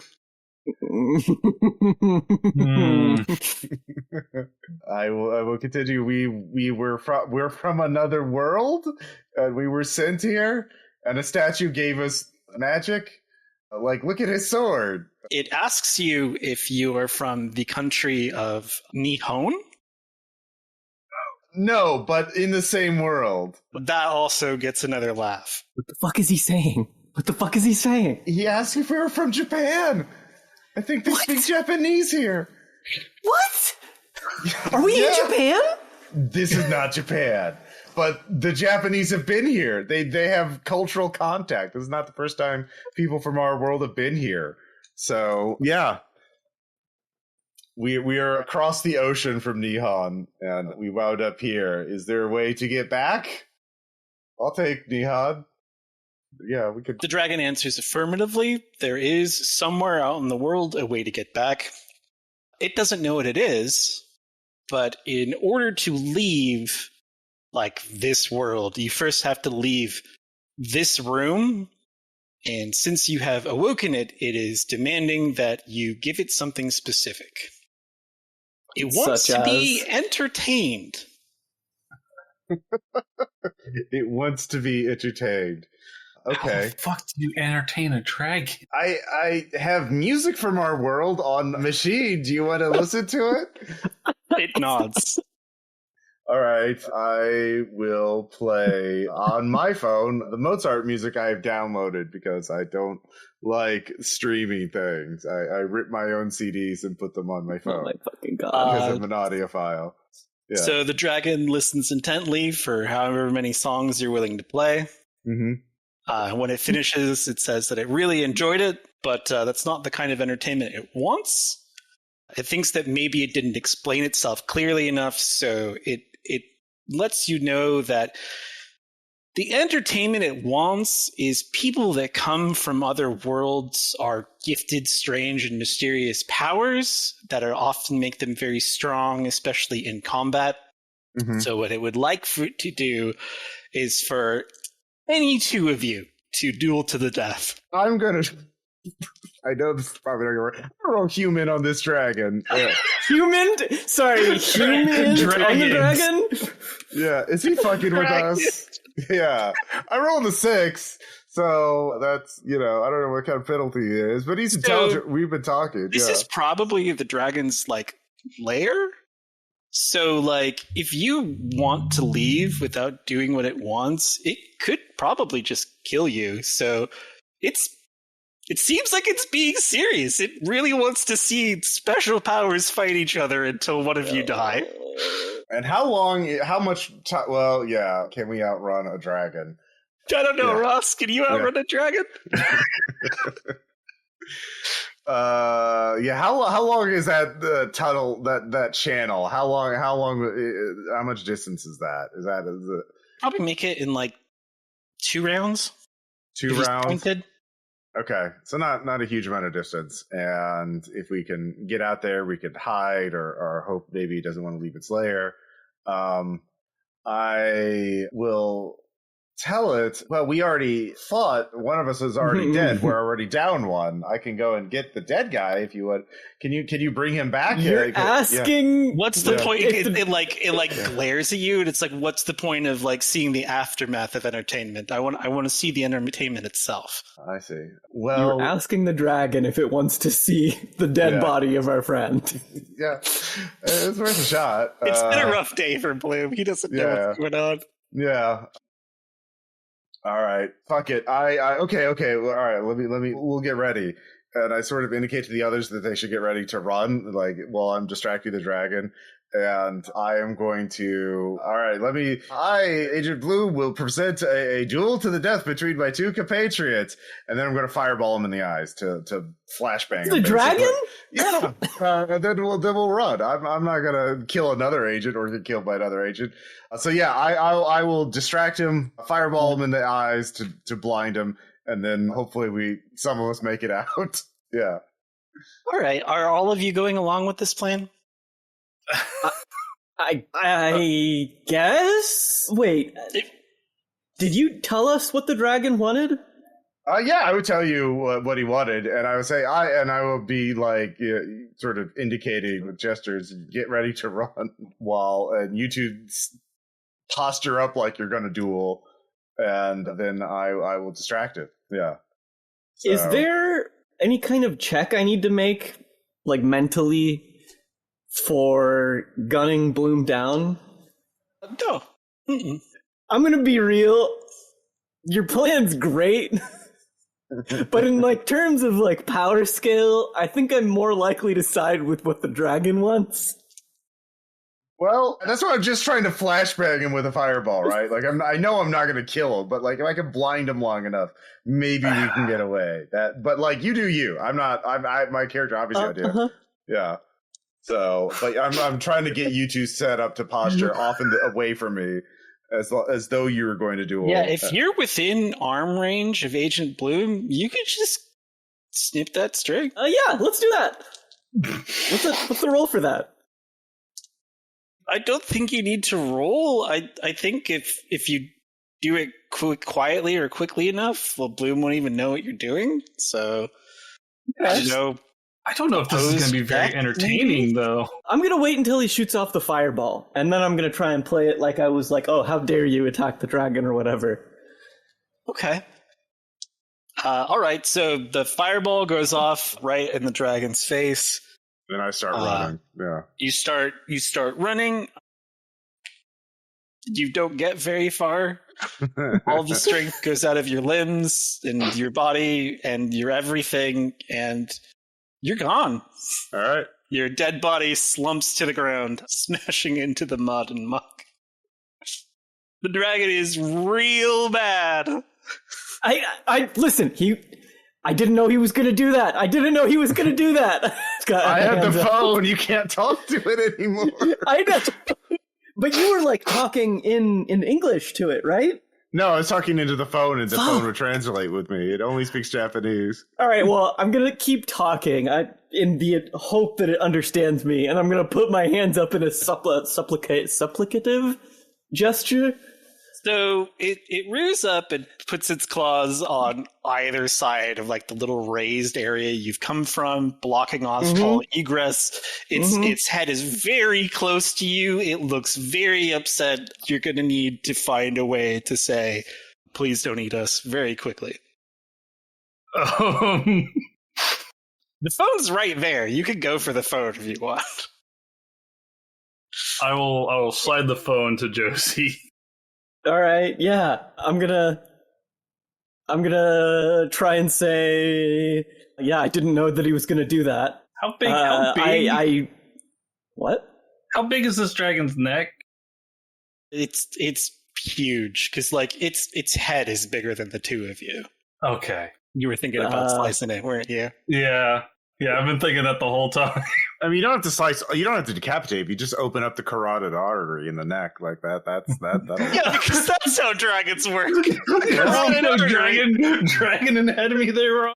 Yeah, sure. I mean, they have to have bigger creatures to have to have blood vessels, you know. So if you just open up the big one in the neck, don't know that. This is a fine. legendary creature, my man.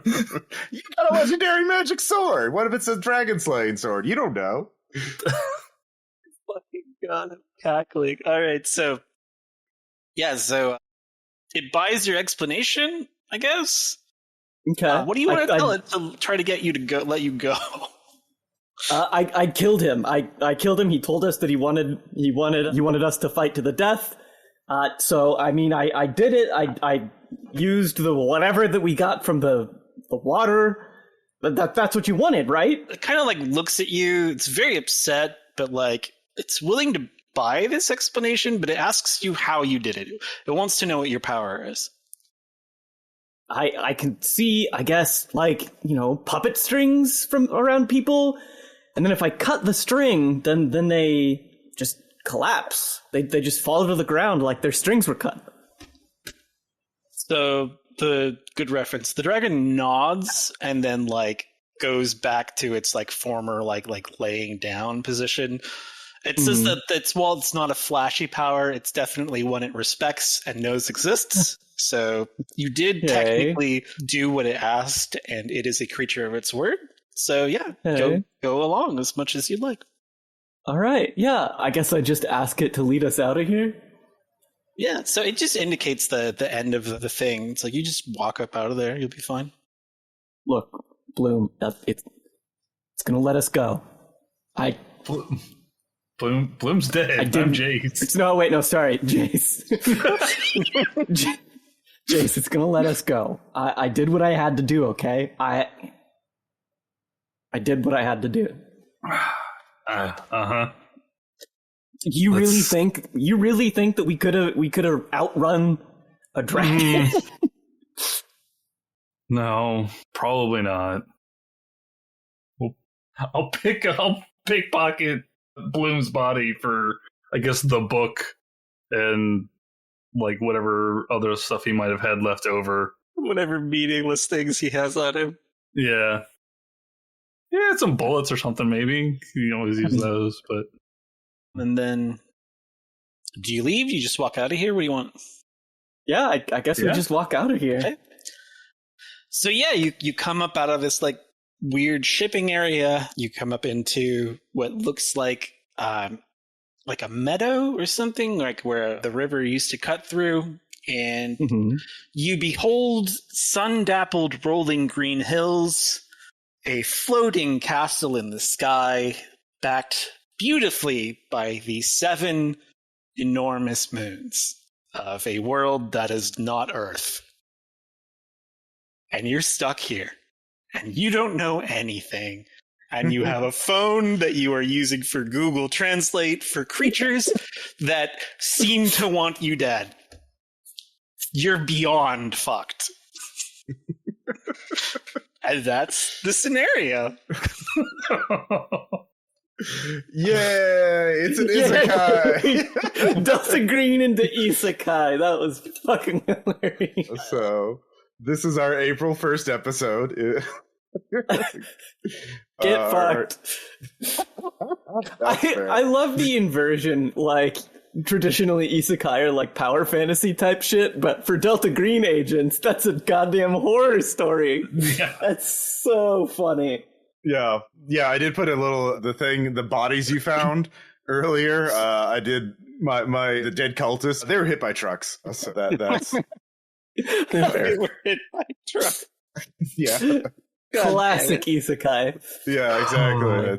So yeah. Thank you, Bridget, so much for going with me on this idea of doing it just popped in. We've been watching that Red Ranger Isekai series on Crunchyroll. And so I just like, what if Delta Green? But I pitched the idea to Bridget, and she was like, yeah, let's do it. It was great. You nailed it.